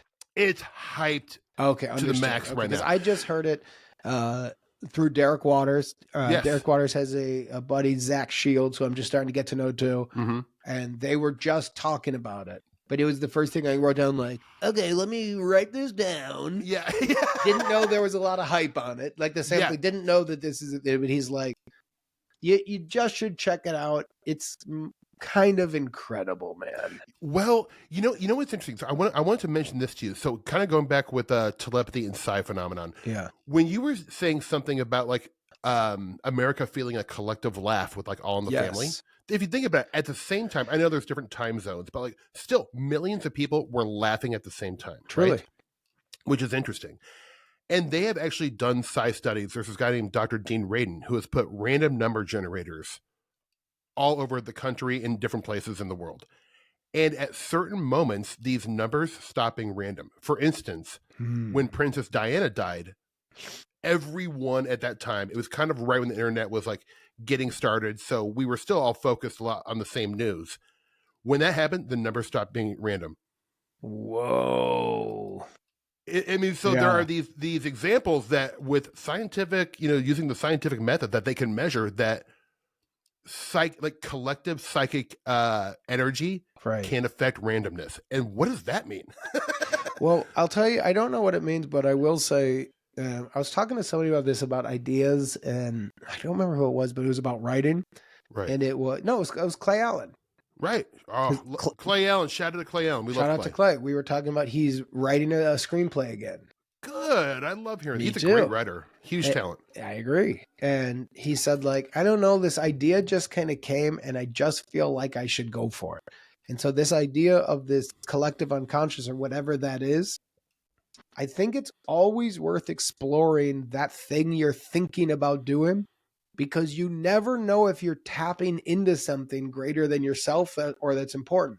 So a lot of this stuff ends up, and we always joke about it in like our embarrassing, like Jake's writing or Steve's writing folders. Right. Where I'm like, my unfinished screenplay file. Where I'm like, well, I guess this one wasn't it. Yeah. You get the first act is so fun to write. You get to act two, you're like, 98 hours later, I did not tap into the collective unconscious. But I do think in terms of these, the heebie-jeebie world of who knows, every once in a while, an idea will pop into your head or a moment will pop into your head that feels fully formed. Right. And you'll go like, oh, I can see that. Yeah. And if I'm willing to do the work, like the universe will say like, well, you manifested it, you created it. And I'm like, or it was always there. Yeah. I just kind of got there, like certain friends you'll meet, you and I, going back to it. And I have this with, Eric Edelstein. I have this with my wife. But there are certain people I have met that right away I was like, when you and I met at the Improv Olympic, I thought like, oh, this guy's my friend. Yeah, by the end of the night, we were like close friends. It was a very weird situation. There was no build. And then right away, you were the guy who said we were walking down Hollywood Boulevard and you go like, Jonathan, how do you make your money?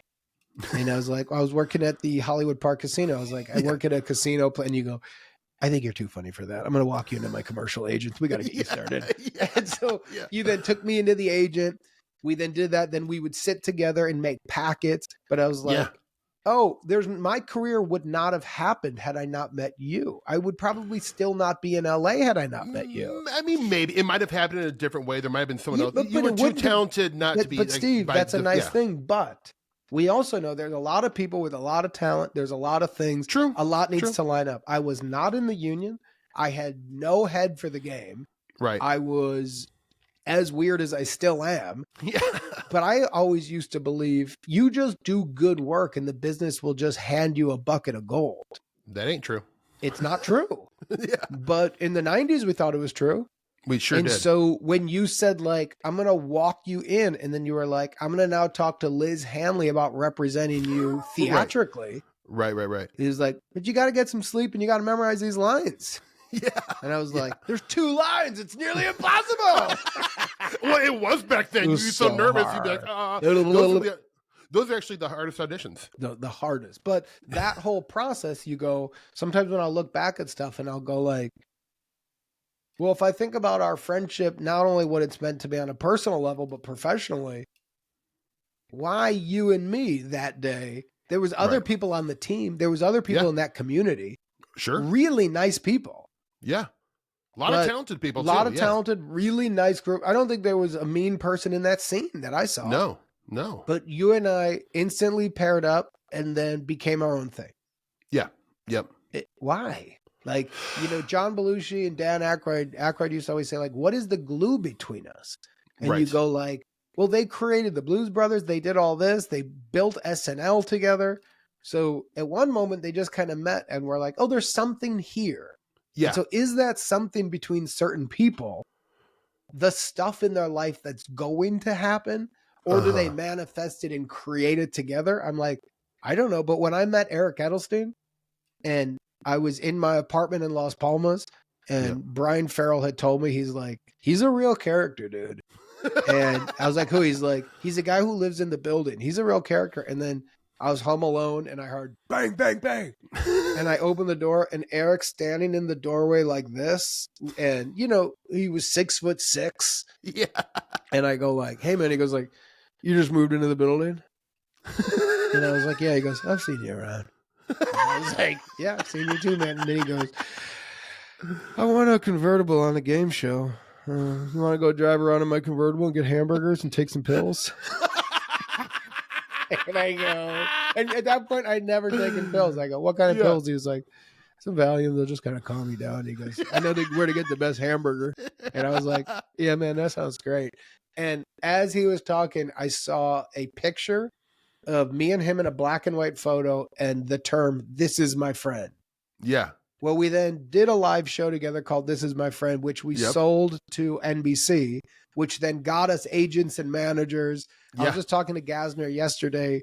He has the old emails of when he first signed as Gassner's my agent at UTA. Amazing. And we were all connecting it back. And I'm like, so either we just manifested that and that was just a random idea, or when I saw Eric, the world connected for a second and I go like, oh, right, it's always been this. When I saw you, I was like, oh, he's always been there. When I met Erin, my wife, I literally thought, oh, that's my partner. Yeah. So I'm like, and I don't know if in real life, this is just our brain telling us. And any scientist who gives me an answer, I don't care. Right. Like they're like, well, what that actually is it's a synopsis from the front caudal brain. I'm like, shut up. Right. Yeah, exactly. You don't know either, man. Yeah. Just shut up. Yeah, I'm not claiming that I saw into the future, brother. No. But I'm also not claiming I didn't. Right. Well, I mean, if you, I mean, you know, and if you speak about, we were kind of talking about moments like where, like, have you ever had that moment where, like, something just popped out at the right moment that was the thing that pushed you forward? It was, because at the same time, when I met you, I was sort of like, I was doing pretty well. Like, you know, I had, you know, was lucky kind of. You're making good fairly money. Fast. I was making good money. And you were booking. Working, and I was booking, you know, so I got right place, right time. Who knows what the magic was? But I remember, like, when I met you, it's like you were so like excited, and you were so, you had this grind and like just to push, and I started pushing a lot harder. I was like, oh, 'cause I think I got real comfortable. Oh yeah, I got real comfortable in the position I was in. So I was doing a lot of commercials, some small parts on TV, which I thought never in a million years would happen, to be honest. I get it. Same. I had confidence in a certain way, but in a lot of ways, I was like, this will never happen for me. Right, interesting. Why would it happen to some weirdo from Nebraska? You know? Yeah, But like, yeah, of course. But yeah, it was one of these things where it was kind of a, it was a great friendship. I didn't realize that. By the way, for me too. Because I realized, like, oh, this guy is gunning hard. Yeah. I have to match his energy. But I will say this, that feel, I've never, I still have that. Mm-hmm. So that, I'm still gunning just as hard, because for me, I'm like, and I've given it thought at times where my wife will be like, could you slow down a little? Right. And I'm like, what I really think it is I was like, that's a life force. Yeah. I was like, I'm not gunning in the same way where before it was like, we got to break into this business and then we got to make money. Then we got to do good stuff. Yeah. It's now really like, you know, I had a really sweet moment with this kid the other day. I was watching my daughter's basketball game and there was these balconies, and the way you could watch, you have to like stand from a balcony and look down. And there was this teenage kid who was literally holding himself up like a gymnast, but kind of leaning over. Mm-hmm. And if you fall, it was high enough you could die. Gee. And he wasn't doing anything dangerous. Right. He was just like a nice 16-year-old, 17-year-old kind of kid whose body could do what he was doing. And I literally I said like, hey man, you can't do that around me.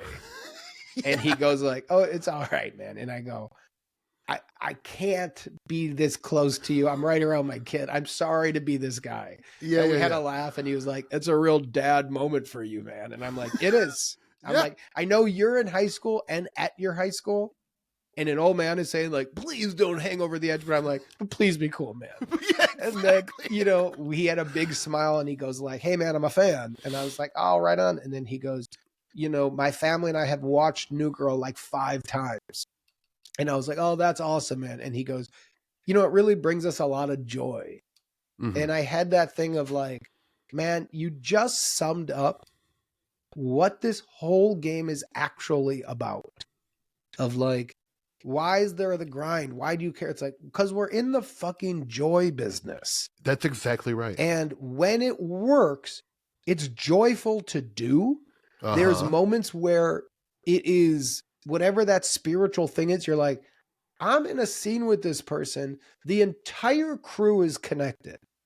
We're all working together and it's fucking funny and fun and everybody's killing it.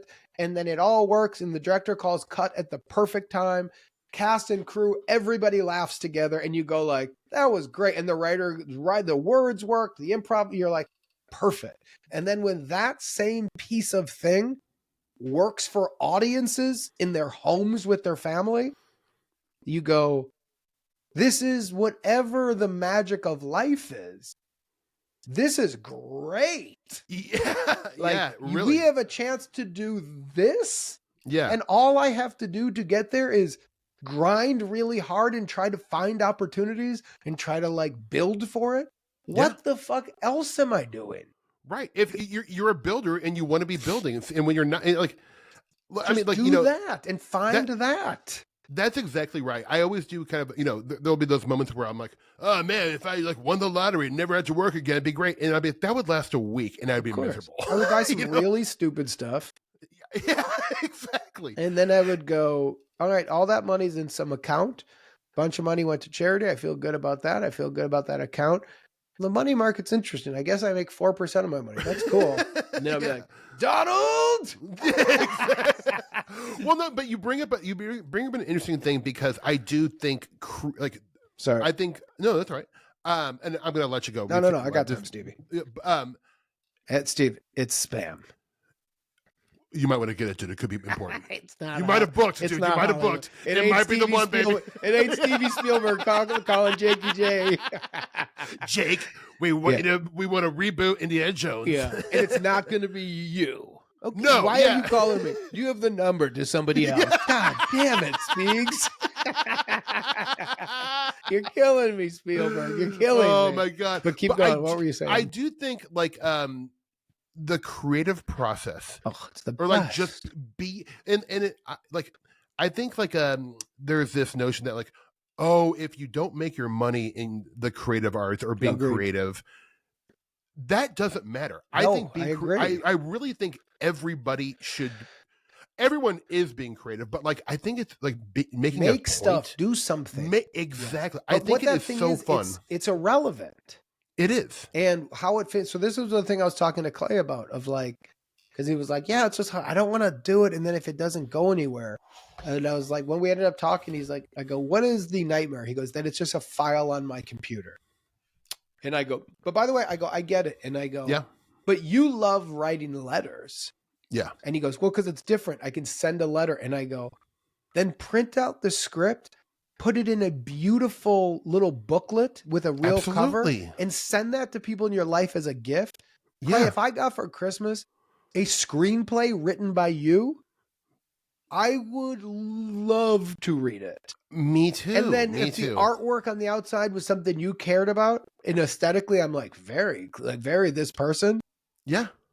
I would like that more than reading going back to reading like Shrek.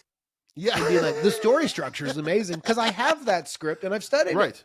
Right. So I'm like, yeah, I would much rather read an unproduced one that is like exploding with creativity, exploding with energy. Or you're like, yeah, it's great. I don't know if we can make it. I don't know. Yeah. But there's a lot in the world you don't know what's going to happen. Absolutely. But the process of making it, and then if people can get joy from it, you can get joy from it. I'm like, honest to God, what else? How else do you want to spend your years? That's exactly right. My dad is 82. and he retired probably 10 years ago. He's on his 5th novel. Amazing. And you know what he does them? He has he doesn't even care about publishing. He gives them to his friends. Yes. He sends them to like his brothers, and they get a lot out of it. They love to read the stories that are going on in his mind. And that's exactly right. And I've really been inspired by that. And because like I have that same fear that Clay has. It's like, well, I had this idea for a show and I could spend 3 months developing it, but the odds of it going anywhere are so low. Who cares? Yes. Do it. Yes, if exactly you get joy out of it, then do it. You know, and then how you can actually make it. And this is what I really like about this new era in terms of us even doing a podcast right now. Right. If one person listens, great. If nobody does, we're doing it.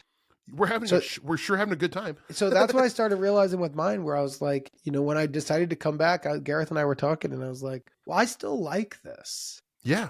I was like, the elements that I didn't like as much as I was like, I don't want to go in person, and I don't want to be in studio, and I don't want to worry about YouTube, and I don't want to do the ads on camera, which you have to do for YouTube. I don't like and I was like, there was a lot, I was like, well, I don't like that. Mm-hmm. And then I'm like, so why don't you just do what you like to do? And if people like it, great. And if they don't, that's okay too, man. That's just your opinion, man. When you can link up and you can enjoy something and I can enjoy it, well, that sounds like a pretty good partnership, brother. Absolutely. and just to like give hope to people out there who are in the creative stuff, it's like, if you are expecting immediate gratification out of a creative endeavor, obviously that can happen and does, but it's like you can write a screenplay and it can lay in your hard drive for 5 years, but then there may be a time where someone asks for your writing. Yes, totally. And you're like, you know what I'm going to do? I'm going to take a risk and give them this one that I was passionate about 5 years that went nowhere, and it could be the one. Or it could be a. But here's also the other idea in that, Stephen, because but that is still going to results based. Yeah, you're right. So what I actually feel differently, and where I've really felt differently in the last few years, is who cares, man? And what I really mean by that is like, you watch somebody who makes a movie, and it really happens with award seasons in Hollywood, which I obviously haven't watched in years, but I'm going back to this idea of like, Sally Field's crying, going like, they like me, or you like me, you really like me. You're right. I think in the world there used to be, you're going towards this prize. And I know this because you and I talked about it. Of course. We used to talk about like a number, like if you hit that in your bank account, then you're good. Or if we're respected by this older person who we would look up to, if Bob Odenkirk thinks we're funny, then we're funny. He was a big barometer for us. Same, 100%. But there's a lot of that. And then I think what happens along the journey, that maybe not for everyone, but I know it happened for me, is all of that becomes utterly irrelevant. Yeah, it doesn't matter. In a way that is shocking.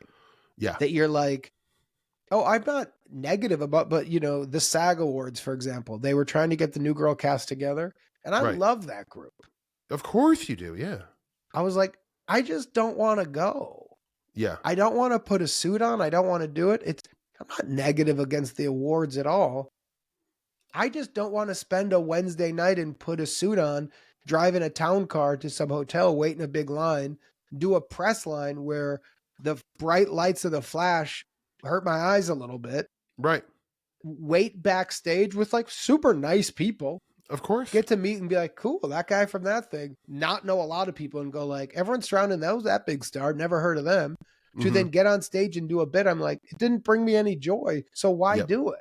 Exactly. And you go like, oh, right, because none of it matters unless it matters to you. So if your goal is, what I really want to do is win a prize, or if your goal is, what I really want is I want everybody to say that I'm good, or what I really want is I really want a lot of money, then get it. Like the Taylor Swift documentary, which I really loved, I had this like really clear moment where she was saying when she was on stage and the crowds were cheering, it was really filling her up.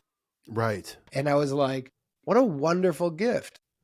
Screaming fans adoring her gives her life force. Yeah. Perfect partnership because she's giving them life force by her work. It's reciprocal. That shit does not give me life force. Yeah. It wears me out. Yeah. If I had to do that whole night, I got to get drunk just to sleep that night. I know. But if I am on set with somebody who I find really funny, and the director is like a Josh Greenbaum who just did Dink with us, Right. And they're just the best. And the crew, like we had, are all doing great bits, and everybody's talented. And the vibe is, well, this is just it feels like I'm at a party. We're just not drinking. Mm-hmm. But everybody here is a friend. We're all having fun. I like all these people. And then in the middle of it, we get to do this ridiculous scene that we're all part of, and we're all playing the same game. And isn't it fun? And when it works and everybody laughs, isn't the party fun right now? Yeah. Well, that fills me up. Yep. So I kind of got to the thing of like, when we talk about the grind, my only grind now is how do I get back to that? Yeah. And what happens after? If this movie goes to theaters, if this movie goes to festivals, if it's streaming, I don't know. Yeah. I would like people to enjoy it, those who are going to enjoy it, the way that I enjoyed making it. And if there's enough of them to warrant another one, then I'm pretty psyched. If critics have issues with it or critics love it, that's okay, man. Like, that's just your opinion. Yeah, like, exactly. I don't understand why we should all care so much about a few people's opinions. Like, haven't we all now learned, like, it's so fragmented? Everything's so niche. So it's like, we don't all have to care about the same thing. And so like, why would we then decide like, well, we as a community has decided this is the best one. Well, who's voting? Yeah. Who's paying for those votes? What is this? Yeah. It's marketing. Why do we as a town of LA pick projects that we think is cool? Yeah. And we used to want to be in like cool LA projects with cool LA studios. But I'm like, I don't know if that's what the world thinks is cool. Right. I think that's what this town thinks is cool. And this is just one town. But I didn't get into this business for this town in 2025 to think I'm cool. I don't even know these people. Right. I got into this game because in the 80s, and if I could make my mom laugh and have fun, I liked life. Yeah. Yeah. And so in terms of the high strangeness of it all, I think the question that I think needs to be asked that isn't asked a lot, like I met with Jessica yesterday and she said something that sparked all this, which I told Aaron, I was like, I loved it. But we did the meeting. We all got to know each other. We did the creative meeting. Mm-hmm. We talked about producing. I did obviously my like, I love this side too. And everyone's like, oh my God, you smell like a rat. And I was like, and I was like, but I love this side. And then I thought the meeting was over. And we were going to kind of like, yeah, we're all excited. And she goes, why do you want to do this movie? And I was like, huh. And then I gave this kind of talk. And then I said, why do you want to do it? And I won't say what she said, but she gave a big talk. Right. Was it different than yours? Very. Like different? Okay. I mean, very similar, like similar in scenes, but her reasoning is different. Right. Her point of view, her POV was different. Why she wants to do this, she has a different journey. Yeah. But I respected the hell of it. And I was like, yeah, I would like to partner these ships up and try to do one of these together. And if it works, great. And then you go like, that's all this is. That's all making projects is. If the thing doesn't go, well, I'll love all the calls and the texts and becoming buds and getting the occasional lunch and getting excited. Right. And yeah, it was really fun. And then maybe in 5 years, there's another one. If this one doesn't, or maybe we get to do this, we do the movie, we do the whole press of it together. If it's great, I'm like, but who knows? I'm like, but that's the life force. Right. And you know, it's gosh, and probably age, experience, and perspective comes along with it. Because I always like, you know, not so much anymore. I don't care about like my failures of the past, right? But I used to really get bogged down by it. You know that. Like, remember when I would like test for a TV show, I wouldn't get it. So mad. And I would be like, I couldn't talk for like a week. You know, like literally, you'd be like, can I go get lunch? You'd be like, I can't leave my house. I need a couple days, brother. I need a couple days. And we all went through that where like you would sign a contract that would change, you know, if you get the job, your life has changed, everything you ever wanted, and then you don't get it. But but now going back through that, it's like, oh, that wasn't a failure. Like, no, that necessarily like, yes, you know, 100%. I got to a really cool place and had a cool opportunity. And you were doing cool stuff, and you are doing cool stuff. But so my dad, when he and I became friends, we would do a thing later in his life when we would get together, kind of pre-podcast, where I'd basically just do a podcast alone with him. Yeah. Where we'd be like sitting on the couch and I'd be like, I'm just going to ask this man questions as if I'm interviewing him. Right. And my father, like most old men, you give them a question or two, they're going to go. and they're gonna repeat stories, God and bless. that's part of it. That's correct. And for my dumbass, I'm like, oh, the third time I understood. Yeah, exactly. Oh, there was a point. Oh, understood. The first time I was literally half paying attention. The second time I was thinking about a hamburger. The third time, very interesting story, my man. Exactly. But he was talking about business because he ran a car dealership and he loved it. And he was comparing it to my grind. And at that time, when I first was living with him, it was pre-LA. I was broke. I was 25 years old. I got dumped by my girlfriend in New York. I was as big of a loser as I ever imagined I would be. Right. And we would just have these big business talks. And everything he was saying was like, here's what's going to happen. He's like, you're going to start getting some momentum. It's going to build. It's going to go. And he goes, but all you're going to be thinking about the whole time is I got to get bigger. I got to get bigger. I got to get bigger. I could do this. I could do this. And it's such a fucking grind. It's so much work. And then he goes, then you're getting to a point. And for me, it was, I got to get big enough that I could sell the business and the real estate. And he goes, and he goes, he was a nice number. And he goes, I fucking won. And I was like, that's awesome. He goes, it was awesome. And he goes, for like a week. And then Ain't that the truth, and then he goes, man? and then I really missed the whole grind of it. And he goes, if I could just do it again, I would. And he's like, but I would just enjoy every step of every miss, every success. And I was like, right. And then after my dad retired, he started dying quickly. His body started beating down. It was one thing after the other where you're like, there's something about when you're doing the thing. It's like, you know, like if you have a job and you're on set, you mostly get sick after it wraps. Yes. That's so true. People talk about it a lot. They're like, yeah, I did this movie. Like I was fine. Then it wrapped. I was sick for 3 days. I'd never been sicker in my life. It's so true. It's so because true. you kind of stop. Yeah. And you go like, oh. And then all your body the adrenaline's goes gone. Your body goes, I'm exhausted. Yeah. Well, the other side is like, there is something about like, you know, and you know me, I'm always manic on this push and grind and trying to get the team like, let's go. And my reasoning on it for real life is like, without it, what are we going to do in our 50s? That's exactly and right. if it's not Hollywood, who cares? Yeah. But what are you working on at 57 that you're calling me about excited? Right. What are you doing in your 60s? What's 72 that you go, you know what I got to do? What? I got to get in better shape. Why? Because I'm working on this thing. It's the best thing I've ever done. And I'm going to go, I'm going to interview somebody in a mountain in Tennessee, but I got to hike 14 miles. So I'm not eating any potatoes. Right. And you go, why potatoes? They weigh me down. But if you don't have that thing in Tennessee you're looking forward to, what are you doing? What's your life for? What is getting you excited to wake up? And then I feel like that's where like the darkness just sets in. Yeah. And the gloom sets in and the heavy sets in. I'm like, isn't it our mission in life to run from that and to push and to like build and to do as much as we can? These are such great points. I think I wish I would have heard someone explain this to me so perfectly like 20 years ago. It would have made my life a lot easier. Totally.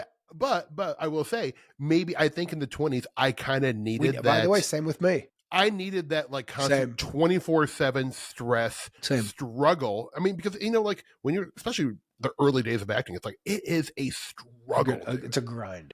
It is mentally, physically, and just like financially. But everything. But so it's funny. So I think we're definitely dudes in our 40s. And when I say dudes, male, female, I don't care. But like the way our brains work is in our 40s.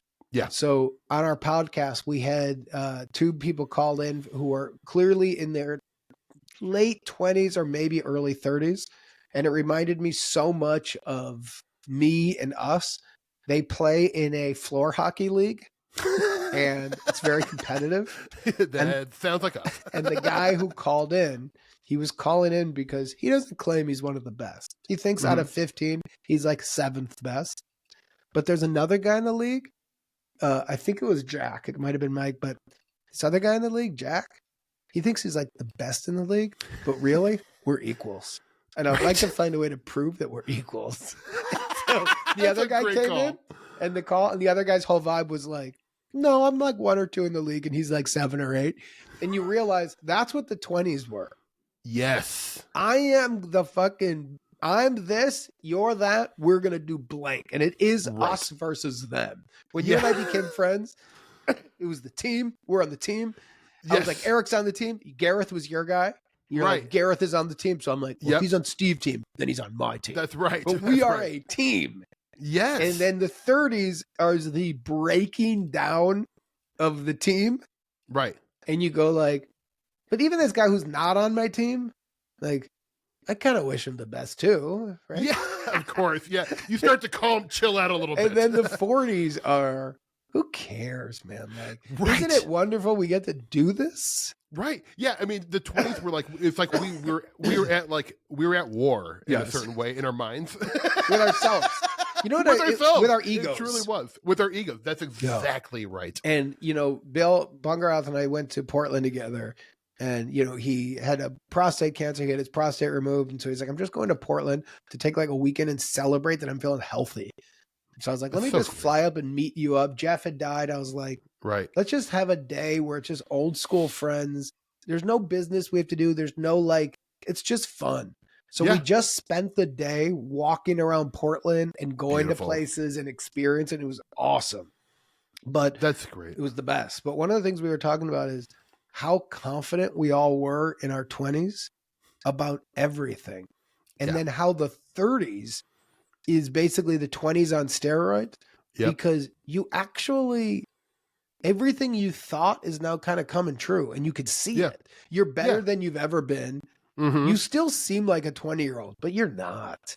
Right. You're more mature than them. And you're like, I can beat all of you guys. Yeah. And then all of a sudden we were talking about how like the 40s are a whole new thing. Yes. And you're like, oh, it's so different. Like, I don't even connect to the 20, 30-year-old version of me. No. You're like, I don't even know who that psychopath was. Right. Even being like, why was I drinking so much? Yeah. What was happening? Right. What was I trying to prove to literally myself? That's exactly right. Why do I have to drink 29 beers? Like, after an improv show on a Tuesday night. Alone. And then I go like, and the thing that I get fascinated about is like, wow, the 40s are way more fascinating. I thought, I'm like, man, I got to make sure I am healthy and ready for the 60s. Yeah. Because that's going to be an interesting kick. And it's one of the reasons I'm really mad at my friend Jeff, because Jeff was a thinker. Jeff was one of us. Jeff was on the team. Jeff always had the weirdest point of view. Yeah. I'm like, you quit at 47? Yeah. I get it. There are low moments. Of course. Don't you want to know what the 50s are? Don't you want to feel the 60s? Right. Don't you want to get past like, what was weird, dude? I had cancer. It sucked. You did? Yeah. How was chemo? The worst. But I'll tell you what happened afterwards. I'm only eating this type of stuff. Yeah. I'm feeling pretty good. Yeah. Then there's a whole new kick. Like, I'm like, I'm going to try to do a 72-hour fast. Are you really? I'm doing it based off of Eric. Oh, I set it in my goddamn schedule, Steve. And you want to know how I set it in my schedule? Because if I didn't, I would never do it. Yeah. No, I would never you're accountable. Yeah. But I'm like, it's now in there for March. Yeah. But the way Eric talks about it, and I did some reading about it, I'm like, I just want to experience that. I want to see what it's like for like old cells to die. And Eric's like, and obviously he's the most positive guy we've ever met. Where he's like, brother, it's a whole new rejuvenation, man. I'm a different guy. And he's like, man, it's a rebirth. We should do it seasonally. And I'm like, I want to experience a rebirth. All I have to do is not eat. Yeah. Which is so hard. There's no way like, I'll don't make diminish how hard that's going to be for you. Steven, never going to happen. My 72 hours is going to be 6 hours. Jake, I couldn't love you, and I couldn't love you anymore, but there's no chance I'm not sending you pizza pictures of Chicago pizza. I'm not telling you what I'm doing. You're going to be, I'll find out. I'm not telling you. I'm not telling anybody. By the way, I'm not going to talk about it now until it's over. Guess what?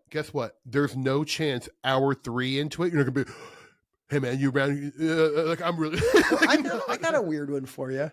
Mm-hmm. So my brother, in terms of the sending pizza, my brother used to send me pizza and ice cream on my birthday. Oh, it's like a funny, like, he would also, right. the not your cute little version baby. Yeah. is when I moved into new places, he would also send me like Jugs magazine. with a subscription so that the I male love your person would brother. think that I was a pervert. That is unbelievable. We also used to play a game when I was growing up where he would spin me in circles until I was like so dizzy I couldn't stand. And then he would knock on the door and hide. So when they would open it, it would be a little boy spinning around and they would go, "Can I help you?" And I'd be like, "Ah." And then once I got my bearings, we'd both take off. I forgot where that story was starting. I can't either. I forgot too.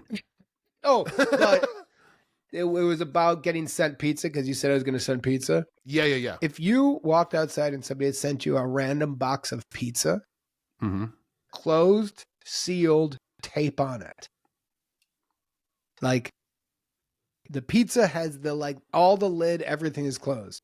You eating that pizza, Steve? No. And you want to hear something? Okay, I'm going to tell you something that just happened to me yesterday that is very similar. Okay. You're not eating that pizza? No, and I have proof that I wouldn't eat the pizza. Jake, I'm not even joking. I'll show you the letter that was written in crayon that I just got. I got a package from Zurich, Switzerland yesterday. I'm not joking. And I need to see the letter if I'm going to believe I will. this. Okay, you know what? right. Hold on. Can you? I have time. Okay. Tell the audience, just vamp. I don't want to edit, so keep on talking to people. I'll be back in 30 seconds. Okay. Steve is getting what he claims is a package. I wish Gareth knew about this. Gareth, what's up? But he is getting a package right now that I guess is from, you know what I actually really want to say? What's up, High Strangeness community? I'm part of the High Strangeness. I've been listening to. I love what you guys are cooking. Steve told me what you guys are doing on the Patreon. I think I'm going to join one of these nights and we'll all just fucking hang out with Stevie because I'll tell you what, isn't he the best? Isn't Steve just the best hang? As a community, can we get Steve back to LA? It's so much sadder without him. We just need him home. And I know he's home in Omaha and he's home wherever he is. But we need this son of a bitch. I need him closer to me. He's an angel. He is a beacon of light. God damn it. God bless Stevie Berg.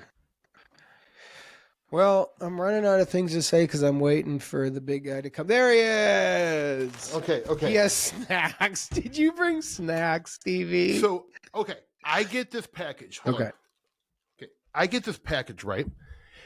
And it is, first off, I'm going to read you the letter. Okay. And who sent you the package? This is where you're going to find out. Okay. This is what it looks like. Can you see it? No. Yes. In crayon. Little kids writing. Yep. So, okay, here we go. They know my name somehow. For Steve. Hello, I am a Swiss boy. Okay. I'm not joking. I am a Swiss boy, and I am very excited to meet you. I made this for you with our classmates. We love America. Raising Cane's, crumble cookies, and In-N-Out Burger. Do you like Travis Scott or having guns? Your thoughts, Steve. Your thoughts. I mean, really, I'm laughing, and then I'm also kind of troubled. So I'm like, uh-oh. Sorry if this is personal. Maybe you know our teacher. She is from Cali. Hope you're finding it. Please return with answers. Noel, Nilst, Dino, and Lars, Mateo, and Mateo. P.S. Did you know that Edward Berger is Swiss?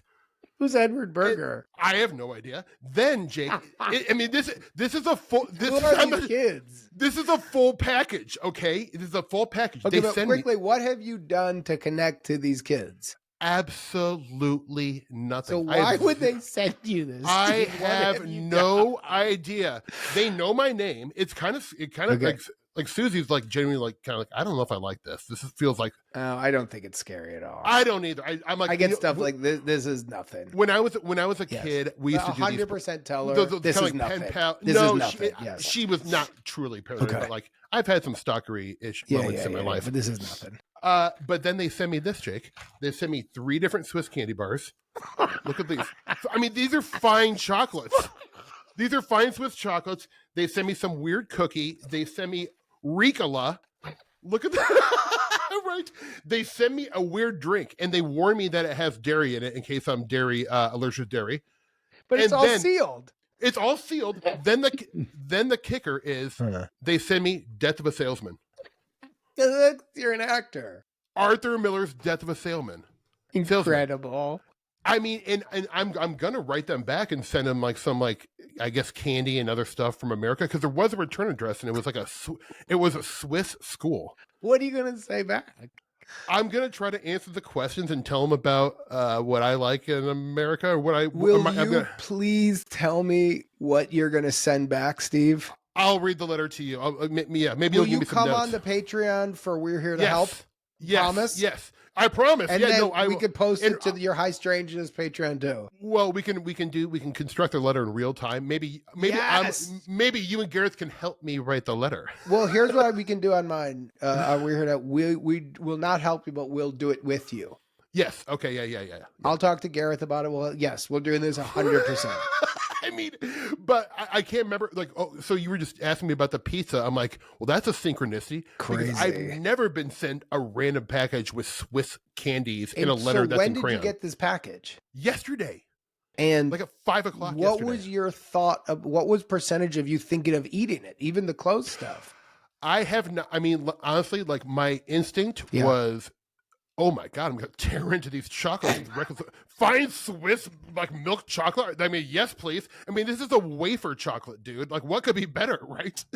So my natural inclination is to take a hit of a sativa hybrid and go to town, brother. And then luckily Susie comes home 10 minutes later, and she's like, what the hell is all this?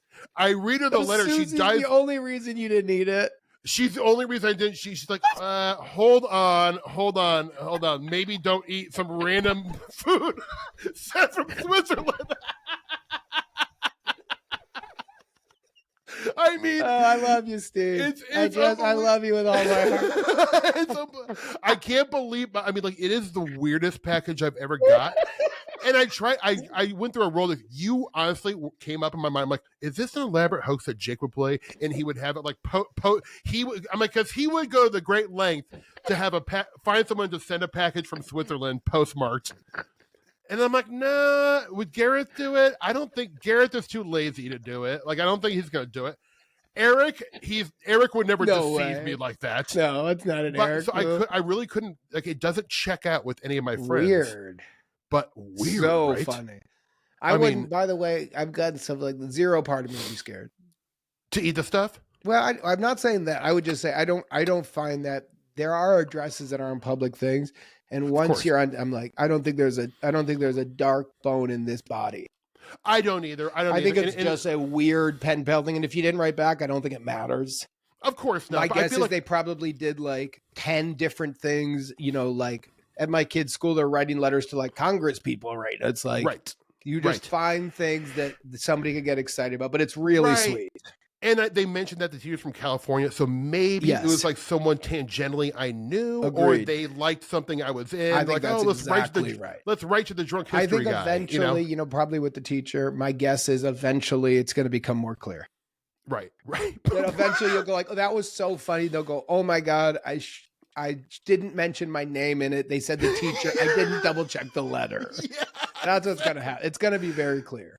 Yeah, but I mean, part of me wants to keep the mystery alive because I know you love this stuff. I mean, I'm doing stand up in 2 weeks. This is probably what I'm going to talk about for 30 minutes. The sad thing is, by the way, bring the letter. I mean, honestly, I'm going back to our constant grind and voice thing and things. I was immediately the first thing I thought was this is so weird. Second, I thought this is amazing material. Y'all just dropped some great material right in my lap. I feel the same way, Steve. My man, this has been so fun. I love that. I really appreciate you coming on. And, you went toe to toe with a true weirdo like myself in a very successful way. I'm going to give you an A+ grade. Do you grade him? This one. I grade silently in my head. Ever guess? No, but you grade me out loud. I grade Thank you out loud. Yeah, no, but this is too much. This is it's so such much a blast, fun. Steve. I love you, buddy. I love you too, man. This is so much fun. Folks, if you have not checked out We're Here to Help, then you're really missing out. And speaking of bringing a smile consistently to your face once a week, this is the place you want to do. Do you want to say anything about the show, Jake? Yeah, it's a call and advice show. Steve is a real player on it. Something we've talked about if you would ever want to do, and we could talk about this off the record too. But we were thinking of every once in a while, if you ever wanted to, the way we did on the Patreon, which we were also excited about, do the occasional random weird Here to Help. Yeah. I just did my first Weird Here to Help up thing. Yeah. And like all of a sudden I was like, the idea of throwing it on the occasional Wednesday, just airing them. Yeah. If it's fun for you, if it also connects to the high strangeness, I like that. I was also thinking, and I want to talk to Eric about it too, but maybe doing something where you have like, We're Here to Help legends, where it's like, if he's going to interview a legend, like then if the show wants to go its own, you're not tied to us. No, but just we can release it on our channel, and people who are into the thing could just have another shot at it. Right. Well, I mean, I had it was kind of surprising because when Morgan called and asked about the Patreon thing, I was like, oh, what if we did like a weird Here to Help where it was like weird questions? And we were kind of like, yeah, maybe we'll get a couple questions. We got a bunch. And it was so and the successful. Questions were so good. Yes. They were so good. I had a blast doing it. So absolutely. We should really fun. So, but let's for sure come back on. We'll just record it. Who knows? We'll put it either in main show or Patreon. But let's do when you write the letter, will you actually write it first and present it to Gareth and I? Yes. That'd be more fun because we want then it to we be can you. go over. And then we can go over and do some edits and punch ups. But like if you are going to send stuff to them. I am. Yeah. Like then already have it so we can see what you're sending. I think that'd be really fun. Right. Yeah. I mean, I'm going to reciprocate sort of in the same way where I'm going to give candy and ask them about their pop culture and what they're into in Switzerland. So yeah. I love it. I don't know much about Swiss culture, so I'm going to have to do some homework. But we'll do it soon. It's fun. Yeah. Also, Swiss is very hard for me to say with my lisp. So maybe they're trolling me from afar. Well, they're not making me do an audio of it. No, but there's going to be an audio of it. Amazing. Buddy, this is so much fun. Folks, you can find We're Here to Help on all your podcasting platforms, Apple, Spotify, you name it, it's on there. It is an amazing show. It'll bring you a smile every week, guaranteed. That's a Berg tea right there. Your money back check will be in the mail. Folks, as we always sign off, Jake, will you tell the listeners to enjoy their dinner, please? Yeah, everybody, please. I'm going to enjoy my lunch. I'm going to go have that Vietnamese in an hour and 15 minutes. Ooh, mama. But what I really hope that you guys do tonight is, for the love of God, enjoy your dinner. God bless. I could have said it any better myself. Folks, thanks for listening to another episode. And as Jake said, enjoy that dinner. All right. Peace.